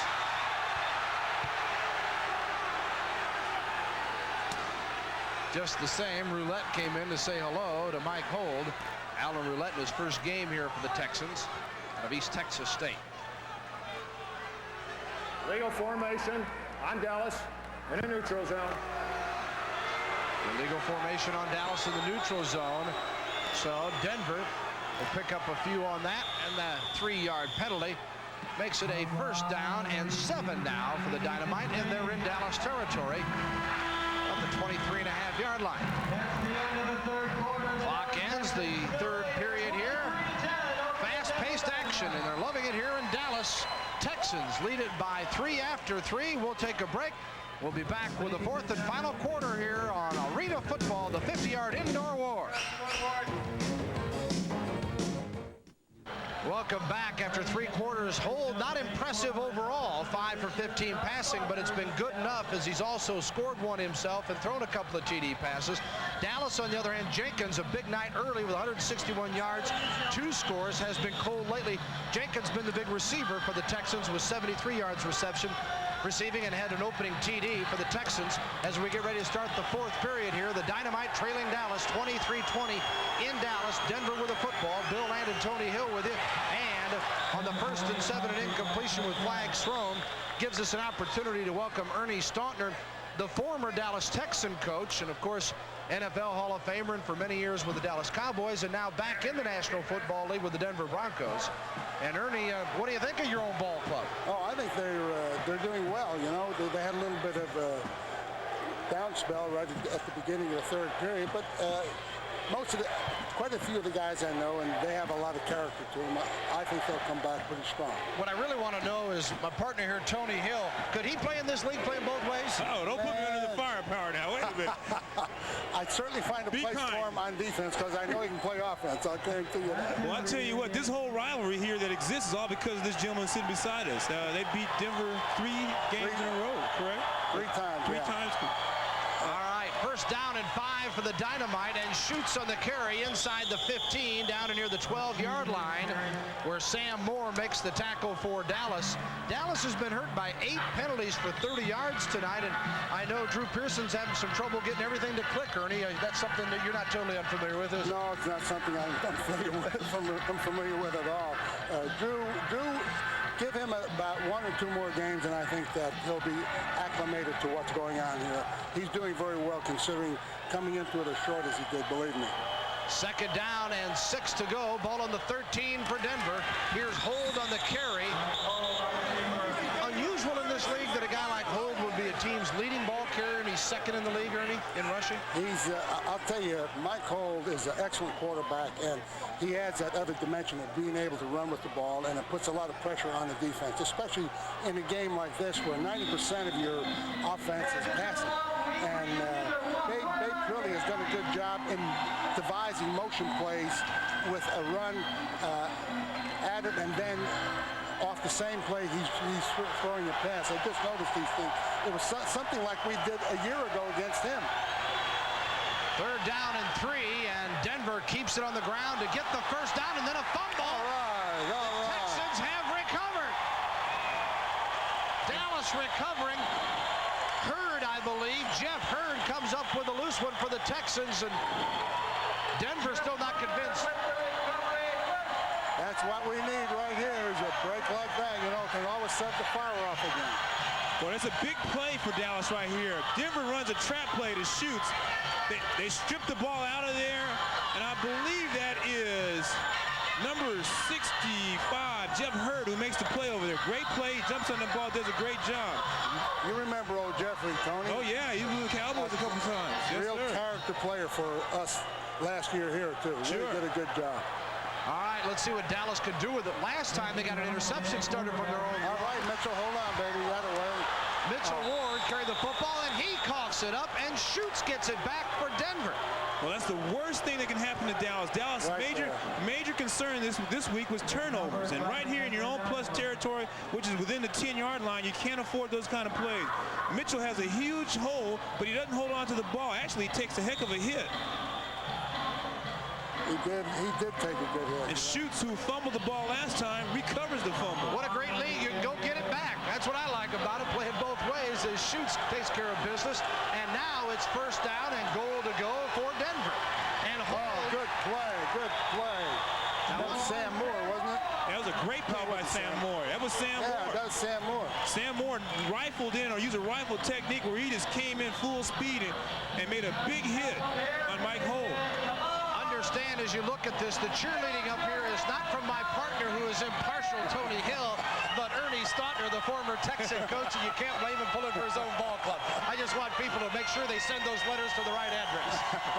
Well, I'll tell you what, Ernie's he's in the Dallas West or in the Denver area, aren't you? That's right, Tony. They call it the Dallas West. Good block. Hold had that Texan A&M is a good man. Coster came in and knocked it down on the attempted pass by Hold. There is Coster out of Texas A&M, and we'll take a look at the replay, and you describe it, Ernie. Oh, yeah, that's a great jump right there. I'll tell you that. His timing was good, and he hit that ball just at the perfect time. Right now, Denver needs a big play right now. They're in scoring position. This is the time they have to come up with something. Third down and goal to go from the 3 for the Dynamite. They trail 23-20, and they're all on their feet here in Dallas. Schutz in motion. Hold. All right, get out of the way. Dallas got their backs up. They got their backs up, man. But Dallas made a big play right there. Denver went to an option play with Holt and Schutz running the ball, and as a result, they took away the option, and Mike Holt didn't have anywhere to go. Denard and Coster. Here's another look at it right here. He fakes the play action. He's got Foreman out there. Sam Moore takes away the option, and a great play by Hurd and then a whole group of those guys over there. And that means Fricky on for the field goal attempt, about a 21-yarder. Holding, flags thrown. The kick was good, but wait a minute. It was motion. That's a coach for you when he's able to pull those out. Procedure number 73, Denver. That's the call. I saw the lineman move, Tony. Hey, that guy knows it. Nobody knows it better than all-pro Hall of Famer Ernie Stautner. He's had some great ones. The coach, haven't you, Ernie?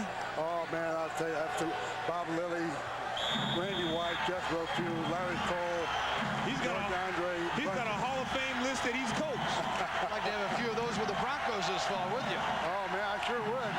All right, they'll retry the field goal. They'll move it back, and this time it's a 24-yarder. Fricky's kick. Oh, what a difference that makes. That should be a 5-yard penalty. You got to be 5 yards away from the receiver. Got on the receiver, 5 yards. Should be a 5-yard penalty. We've got an expert on this game up here, folks. But the officials didn't see it this time. See that? The officiating, though, has gotten better, has it not? Oh, yeah. It'll improve as this game keeps going. Here's a look at the kick. And we'll go to a commercial break with you as Fricky is down 0 for 4. Denver still trailing 23-20 Dallas. All-American, one company with a single focus on football. All-American is able to keep in sharp focus our 3 goals: to provide the very best at reconditioning service, the best new equipment products, and to provide the services and products more affordably than anyone else. For the 3rd straight season, the All-American Max Pro 2001 helmet is being worn exclusively as the official helmet of the Arena Football League. Max Pro helmets by All-American. That job right there, mate. Dallas with a 23-20 lead over Denver as we are in the 4th quarter and 10-20 to go. And this place is jumping as the Texans have held defensively after a turnover exchange. And now Dallas will have it 1st and 10 from its own 5-yard line. Well, I tell you what, Dallas, talking to Aaron Mitchell and Coach Dick Nolan, is an offensive-minded team. And you got to be very proud. They got to be very proud of that secondary and that defensive line as far as the way they play. Mickey Russell comes in now out of Angelo State. Jenkins out with a bruised shoulder. Should be back, we're told. Here's Russell in trouble and unloads it. It is complete, though, to they ruled him out as Frank Harris, their intended receiver, and Alvin Williams covering on the play. Here is Mickey Russell out of Angelo State here in Texas, 6'1", 195-pounder, all-time leading passer and total offensive man at Angelo State. I think they ought to put that back on replay. Yeah, I think we were talking about that wall. There was a perfect opportunity where Moore used that wall as a springboard and may have been in bounds, and that play may be still good. No replay here. 2nd down and 10. Ball on the 5 for the Texans. We're inside 9.5 minutes to go in the ball game. Russell calling the shots. Good protection. Got a man deep. That's Akers. All right, Carl. Great catch by Carl. And a flag Plus after. a 5-yard, plus an 8-yard penalty. Boy, they're going at it. Man-to-man defense. Russell makes a great play. He stays in the pocket, shows a tremendous amount of composure for a guy who just comes into the game. Here he is. He drops back. He can run it, but no, he sits in the pocket, lets it go. Akins makes a great play. That's what you talk about.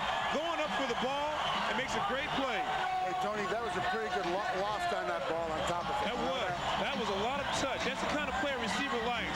You bet. Give the receiver a chance to catch the ball. That's a tremendous attribute towards Mickey Russell. There's Akins, who was a first-team All-Leaguer last year. Veteran. Big night for Carl with 5 receptions for 105 and a score. He opened the game for Denver with the TD. They jumped off to a 20-0 lead, but it's tight now at 23-20. First down. Costa bumped out of bounds by Wayne Coffey. A tight end delay route.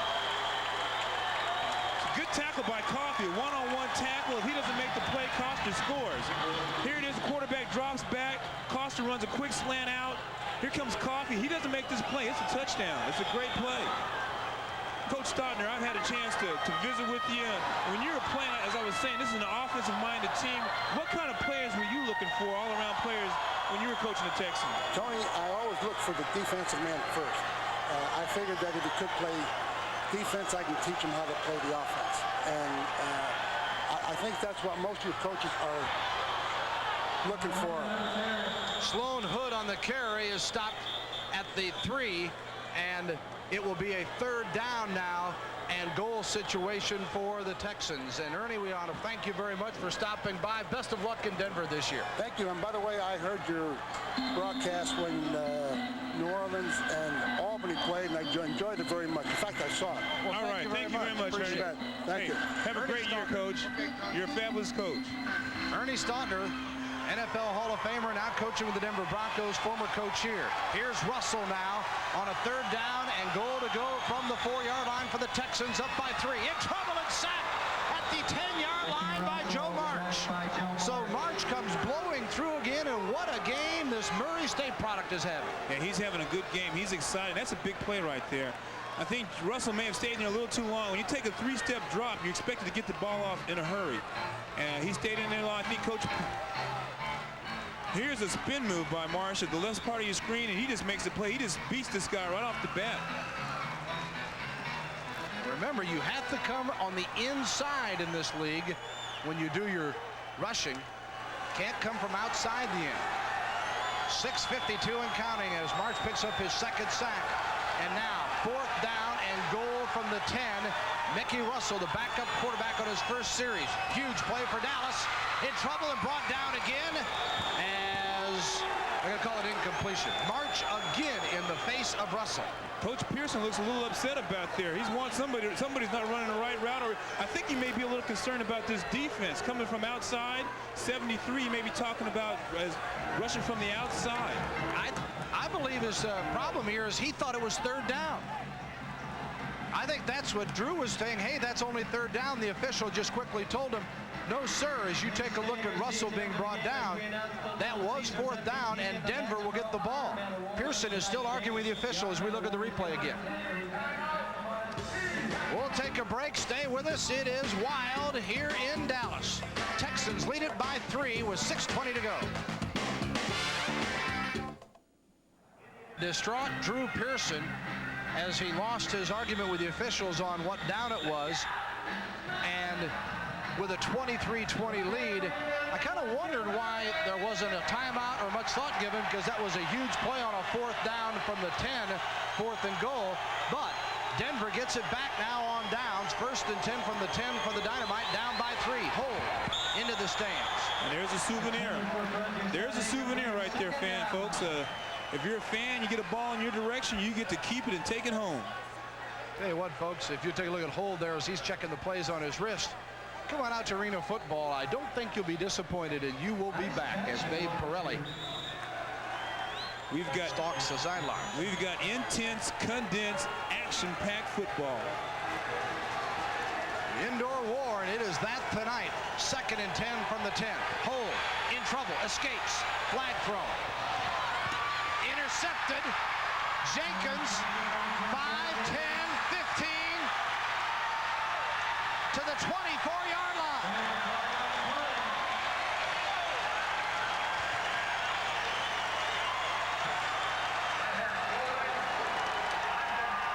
Crowd waiting to see which way the flag went, and it's against Denver, so they'll naturally decline it. Well, this Jenkins is a heck of a player right now. He's made catches, he's made defensive plays. Hold has a little time because of a hold, and he throws the ball up, and Jenkins just makes the play. This is Jenkins' 2nd interception for the night. And it's a 14-yard return, some nifty running, and looks like a number 80 I've seen before. What punishment. We'll be back with a break in the action. 5:18 to go, 23-20 Dallas. Put on a pair. Look, Denver was called for holding on this play. As you look at Hold, throwing it up for grabs and the interception by Jenkins. Well, Jenkins makes a great play, great hands. Coach Dick Nolan said this guy's a player. He thinks he can play in the league. He's got ability offensively and defensively, and you see that. He's made receptions, and he's made catches, defensive catches, and he's just performed all night. I think the Jenkins brothers have had a great night tonight. Alfred and Jeff. What a combination for Dallas. Dallas, 222 yards of total offense tonight. Coming in, Dallas averaging just 178.5, and Denver held to just 99. Denver was averaging 190 coming in, or 180. Here's Russell playing in the place of the injured Jenkins, and he completes it to Kenny inside the 10. Boy, is that composure for a backup quarterback. He comes in, he scrambles, he waits for time, he gives the receiver a chance to break open. Anytime you give a receiver 3 or 4 seconds to get open, there's no excuse for him not getting open. And that's what Russell does. He allows time. Look at the composure. He fakes a couple times, he points at the receiver and throws a bullet right on the line, and great catch by Kenny. But that play was all because of Mickey Russell making that play happen. Kenny out of Wisconsin, he's been kind of silent, and all of a sudden he comes up with a huge play. And you can't say enough about Russell, who came on with Jenkins out with a bruised shoulder, brought him down the field last time, finally got sacked, and they couldn't convert on a 4th down. Timeout called by Dallas here as Russell wants to talk it over with head coach Drew Pearson. And then Russell back with another big play. Dallas knocking on the door, up by 3 with 4:12 to go. Stay with us on Prime.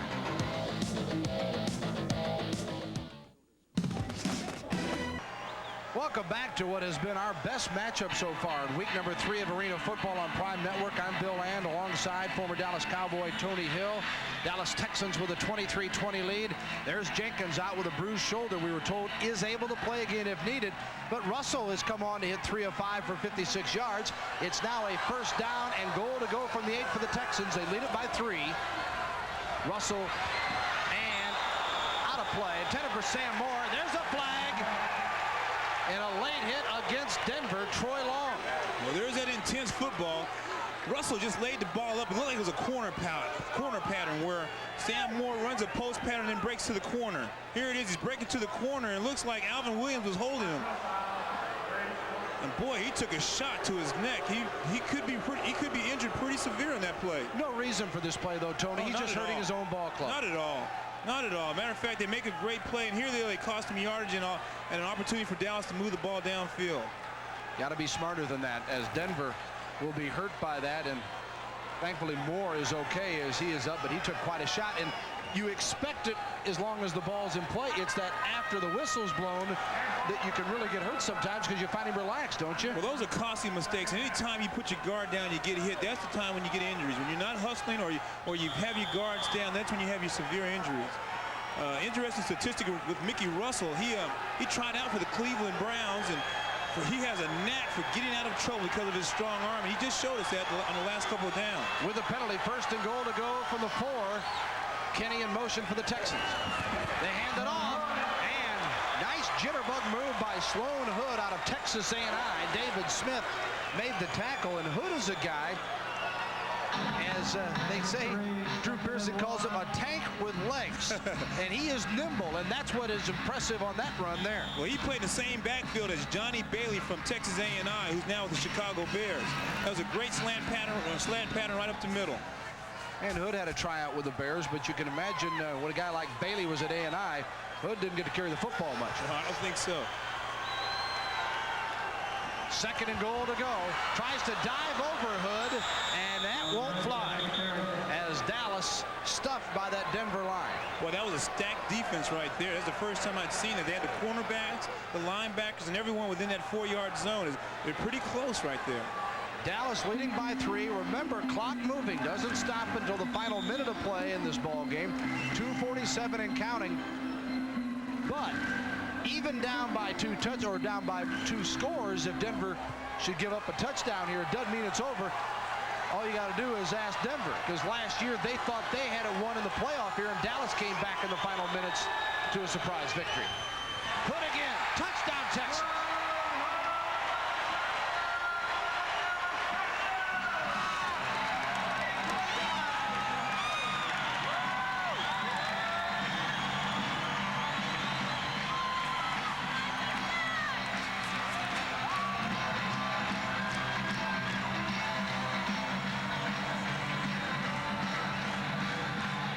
Here we have a little off-tackle play.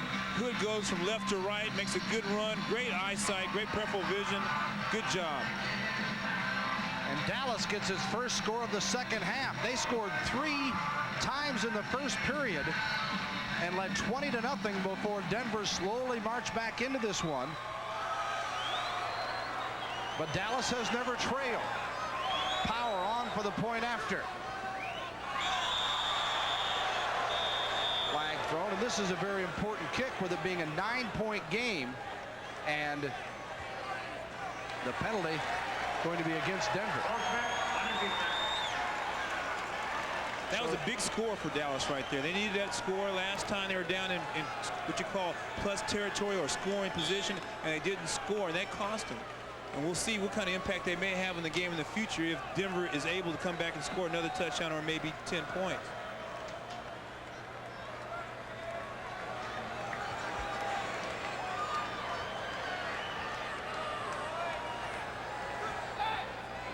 Here he is, Power now for a second shot, a little bit closer, and he puts this one through. So, and again, any ball in the stands is yours, ladies and gentlemen, as Dallas ups it to a 10-point lead again, 30-20 in favor of the Texans here at Reunion Arena. And if Denver loses, they are going to lament this play, as this is the penalty after the ball was overthrown. Long levels Moore, and it ends up setting up a 1st and goal from the 4, and finally Hood takes it in. Yeah, that's a big play right there, and I'm sure Coach Pirelli wish he could have that one back or just have an opportunity to talk to Troy. You don't need those kind of plays, especially in situations such as that was. Right there, they had stopped him. They would have been 3rd down and an opportunity for them to have to make a big play. And as a result, he gave him a first down opportunity, and Dallas scored on it. They took advantage of it. And really gave them an option of what they wanted to do, run or throw when they got it 1st and goal at the 4. When if it's 3rd down and goal from the 10, you're talking almost having to pass the football and a chance for maybe an interception. Well, the Texans will kick it off. Don't leave us yet. We're down to 1:30 and counting. Here's Williams for the Dynamite. Brought down hard at the 14 by Mitchell Ward out of Southwest Texas State. Well, that was a heck of a tackle right there. I think tempers are flaring right now. And these two got a lot at stake right now. Coach Pirelli, as he said, he owes Dallas one, and he wants to win this one. The last time they played was right here in Reunion Arena. And And as a result, Denver came home with an upset victory. I mean, upset defeat. They were defeated that game for the championship. Scoring drive on that last possession we'll take a look at in just a moment. It is first down and 10 on the 14 for Denver with 1:15, and they'll stop it in a minute for the timeout. Hold. The fullback, Cannon. Nice move by Cannon. Flags everywhere as he goes across midfield, brought down at the 24.5. Legal use of hands on Denver. On Denver. That's all you need to know as Akins made the tackle. Nullify a nice run after the reception. And they ran a screen pattern. There's Schutz pushing from behind on Jenkins, and that's where the play was called. Yeah, look at the official made the call way behind the play. Dallas scoring drive, 5 plays, 24 yards. Hood a 1-yard TD run. And Dallas doing it and showing some versatility as they're using both quarterbacks due to the injury to the starter tonight, Jenkins. Timeout call with 1 minute to go by the officials as Dallas has a 30-20 lead. But now the clock will stop on incompletions and on penalties, and hold meeting with Babe Pirelli. Certainly an important game for both clubs at 1-1. On top, as we speak, is Detroit at 2-0, the defending champions, the only unbeaten in the league. But Orlando a winner last night in week 3, and the Predators are now 2-1, so the winner here would move into a tie for second place. Well, it's an interesting matchup. Both these teams are excellent ball clubs, and I think this league is pretty equal this year, except for maybe Detroit. Detroit's had a unit that's been together for the last 3 or 4 years, but there's a lot of talent in this league. First and 10 for Holt. In trouble, got a block, got a man, that is Coffey, and he's got it down at the 17-yard line of Dallas. Big play by Holt. He created this whole play by scrambling, getting outside the pocket, and hitting Coffey, who made what you call a receiver's adjustment. Timeout Denver. Here's Holt. He makes the play happen. Coffey breaks to the open area. Holt puts it right on the money. Great execution, and here he goes. Well, and you can tell these two played together. Coffey 16 receptions a year ago, and Holt, of course, had an outstanding year for Denver as he threw for better than 1,200 yards and 18 scores. And Coffey reacting to the nice move by Holt, and as you mentioned, coming back to the ball. Yeah, well, Coffey's had a great day today. He's had some excellent returns. I'm not quite sure what his statistics are, but I'm sure they're very impressive.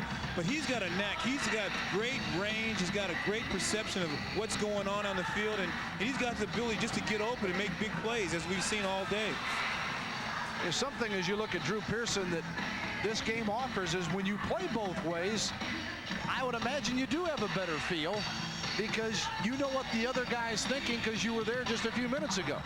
Well, if you've been covering him all day, you got a reason to want to beat him anyway. Yeah, the last thing you want to do is go back on D. First down and 10 at the 16 of Dallas. Denver trying to come back, 51 seconds to play. Flags again. Hold. Brought down at the 24-yard line. Ball whistled dead before the fumble, though, as Coster made the tackle. When the flag was first thrown, about half the team, both ways, quit on the play, and then the officials continue to let them play. Well, I tell you what, Holt made a heads-up play. Defense. And the penalty was on Dallas. Holt made a heads-up play. There's an opportunity. The whistle hadn't been blown. That means the ball is still live. And if Coster hadn't made this play, there's an opportunity to make a big play. And obviously the penalty was on Dallas. They would have made a big play. The play would have stood. Yeah, give credit to Coster for staying with it there, even though the penalty is against Dallas. Tony mentioned if he quits on it, the guy's got all day to make something happen. Holt, there's his numbers for the night at 81 yards, 6 of 19. Going for 272 coming in here tonight. Pump fake here. In trouble. And Meat has got him. Meat Denard brings him down on the 23 of Denver, and a timeout Dynamite. Meat said, I want some Holt to eat. I'll have pizza later, but right now I'll have Mike Holt for dinner. And he made a great play. He might have had Little Caesars at halftime, and that's what fired him up. Well, I tell you what, here he comes straight. That's just straight out power move and strength. Here's a guy weighs 320 pounds, runs a 5.1 40. That's excellent ability right there. Tell you, I'm impressed with the strength of hold to be able to almost get away from. Look at this fella, Frank Denard out of Arkansas State. Yeah, they, from what I understand, he just got a haircut and they got an APB on his neck because they can't find it. He's got so much head over there. Yeah, he's a player, though. All right, Tony, if you're Babe Parilli in Denver, 30.2 seconds to go, down by 10, second down and 18 from midfield. What do you do? Of course, I'm not Babe Parilli, but I think I'd throw it up into that net and let one of those big guys make the catch. Drew Pearson's familiar with that Hail Mary catch. They need a big play quick, and they need a quick score, and they need to get a chance on an onside kick. Out of the shotgun, hold. Again under pressure from his own 13. It is complete. Doucette, touchdown, Dynamite. And that play was made all because of Mike Hold. He broke loose from the tackle. He created an opportunity, and Doucette made a great play, made a great run after catching the ball. I told you, don't go away. 21 seconds remaining. Here's a look. Watch this move by Hold. He gets out of that. He makes a great throw. Doucette has great concentration. Akins misses the tackle, and Doucette goes in for the score. And it was a quick score at that. So Doucette out of Wyoming comes up with a big play on Hold's TD pass. Now the point after this is huge with a 4-point game, and it's good. Fricky gets the point after and makes it 30-27. Well, you got to be looking for an onside kick. I think everybody in the arena knows what's going on. 24 yards on the play. Doucette with the reception from Hold, and Dallas lead is trimmed to 3. Now, this is the time when you put in all your receivers, but I don't know if you're allowed to change at this point in time. This is a very strategic move right here. Because if you substitute, they can't come back in after they've already made another substitution. So where do they go? But you're got to be quite certain it's an onside kick. And last year, Dallas used an onside kick to get an opportunity to score to win the game. It's just got all the makings of what we saw in the playoff game here a year ago, except for the sides are reversed. It is Denver trying to come back with the wild finish after basically being dominated in the game. In the playoff game last year, Denver owned Dallas until Dallas came alive late. Hold is thrown for 3 touchdowns tonight, has also scored one. His overall numbers may not be impressive, but he's got him back in the ball game and with a chance with 21.1 seconds to go. Wouldn't it be something if Denver's able to get this onside kick? Oh, what an outcome. And wait and see what Fricky and crew decide to do here as you kick it from the goal line in arena football. There's no one back deep at the present moment. Everybody in the house, including the fans, are expecting an onside kick. And now they'll send Kenny back to about his own 10. Here's the onside. Cannon recovered it, but he did not allow it to go. Yeah, he was a little early on it. Great idea. He was a little early. And it's going to be Dallas football, I believe. Cannon with the recovery, but let's wait. One of the improving things about the league is the officiating, and that these fellows are doing less of this for the most part, Tony. There's not as much huddling as there was in the initial years. Illegal touching by Denver. Dallas's ball, 1st and 10. Dallas football. Drew Pearson smells victory number 2 for the Texans. Well, you got to remember, the clock will stop if they're not getting progress. It could be an advantage. You cannot sit on the ball. Here's another look at that onside kick. Cannon picks the ball about the 8-yard line. It never crosses the line. It never crosses the 10-yard mark. He caught it in the air about the 8-yard line, about 8 yards downfield. But we've got to remember, the clock will stop if Dallas is not making yards. You cannot just sit on the ball and fall on it. If you do that, they'll not only stop it, they'll penalize you, so you have to always try to make positive yards. 5,932 here at Reunion Arena. Last year, Dallas led the league in paid attendance at better than 11,700. They had over 8,000 for their opener, but after the loss, fans saying, show me, as on the carry, March makes the tackle, and there you see it as the officials. Denver actually calling that timeout with 15.7 seconds to go. Coach Pearson's got to be awfully proud of Mickey Russell. He really stepped up and played big time in this game right here. Here he is. The guy's been on the bench all afternoon, hasn't had a chance to warm up. The quarterback goes down. They're in their own field. They've been in terrible field position, and he marches roughly about 45 yards for a drive to score a touchdown. Put yourself in Drew's position as you look at Babe Pirelli here. He's been in this situation a ton of times, but for Drew Pearson, you think he's a little more nervous now than he was as a player in this situation? I don't know. I had the opportunity to play with that guy, and he was always nervous before the game, but when the game started, he put on that game face and he was ready to go. Finally, I saw a bit of a smile there for Drew Pearson, though, as he realizes that only a major mistake here will cost him something here as Russell keeps the football with 12.4 seconds to go, and Denver out of timeouts. That'll do it. The Texans win it 30-27 here in Dallas.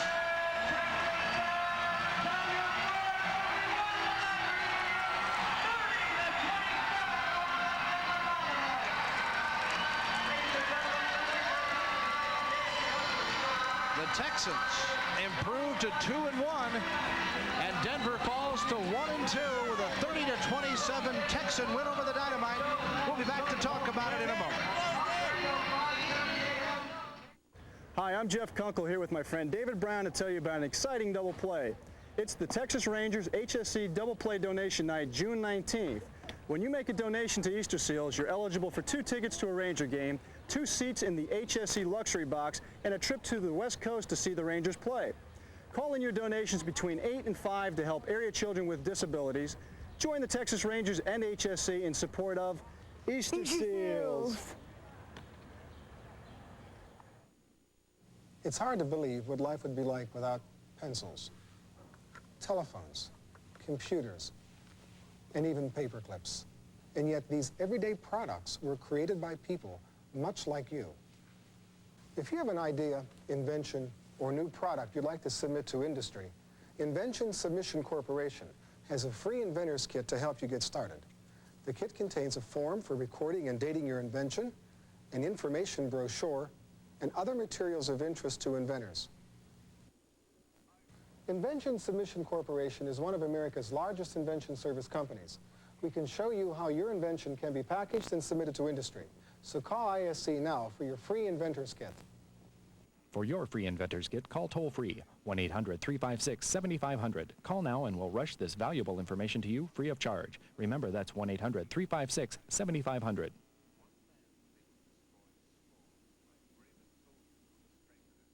Stay ahead of the pack. This weekend NASCAR gives you the chance to talk with your favorite racers, from Darrell Waltrip to Dale Earnhardt, Ricky Rudd to Ken Schrader. And the Winston Cup Series will be heading to Michigan International Speedway. It might be a chance for Bill Elliott to get back on track. We'll talk about it Thursday. Hope you can join us. This weekend NASCAR. Live from Brooklyn, Michigan, Thursday night at 11 Eastern on Prime Network. Prime Network's presentation of Arena Football is brought to you by Little Caesars, 2 great pizzas, 1 low price, always, always. By Spalding, official supplier of the Ironman football. By Bike, advanced technology serving athletes worldwide. And by Max Pro, the fastest growing brand of helmets in America.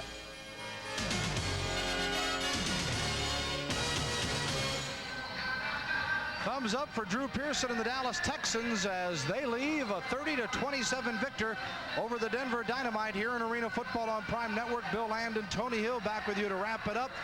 Denver got too big a hole, Tony, got down 20-zip and just couldn't climb out. Well, I think Denver did a great job to come back. I think you summarized it pretty well. Denver got down early. They had an opportunity to score. They lost a big play down on the other end. Here you look at a score of 3 points. They would have scored when Schutz fumbled the ball. A big opportunity. I think it was a real good game, plenty of action, and I'm sure the fans got everything they wanted out of this game. We've got the Little Caesars player of the game. It is Jeff Jenkins for the winning Texans. 2 interceptions for Jenkins tonight. He also had a pair of catches for 21 yards. And both interceptions, of course, there's never a bad interception, but they came at great times for Dallas. Oh, big plays, big plays. Jenkins makes a great play right here. Great hands, shows like hands of a receiver playing defensive back. makes a good move and gets some good field position. Denver was on the move at that point in time, and that was a big play for him at that present moment. Tonight's Little Caesars player of the game, Jeff Jenkins, and Little Caesars 2 great pizzas, 1 low price, always, always. The Iron Man of the game goes to Gary Koster with 5 tackles.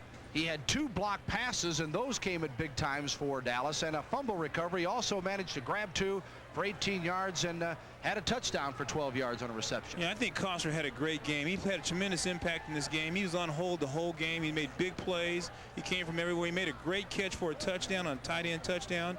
I have to say that he was definitely our Iron Man of the week for this particular game. Final score again, Dallas winning 30-27 over the Denver Dynamite as the Texans go on the road to Tampa next week, and Denver also on the road at New Orleans. Now our next telecast, don't forget, coming your way on Prime Network next week. We saw Detroit and Orlando a week ago in Detroit. Well, let's see what kind of story it'll be down in Orlando as the Predators, who are 2-1, take on the current unbeaten Drive at 2-0. That's next Friday night from Orlando, Florida, an 8 o'clock Eastern time start. Check for the local listings in your area as Detroit and Orlando hook up next week on Prime Network. Again, our final score here, Dallas with a 30-27 victory. The Texans are 2-1. The Dynamite falling to 1-2. For Tony Hill, this is Bill Land. Thanks for being with us tonight. We hope you enjoyed it. Have a good evening.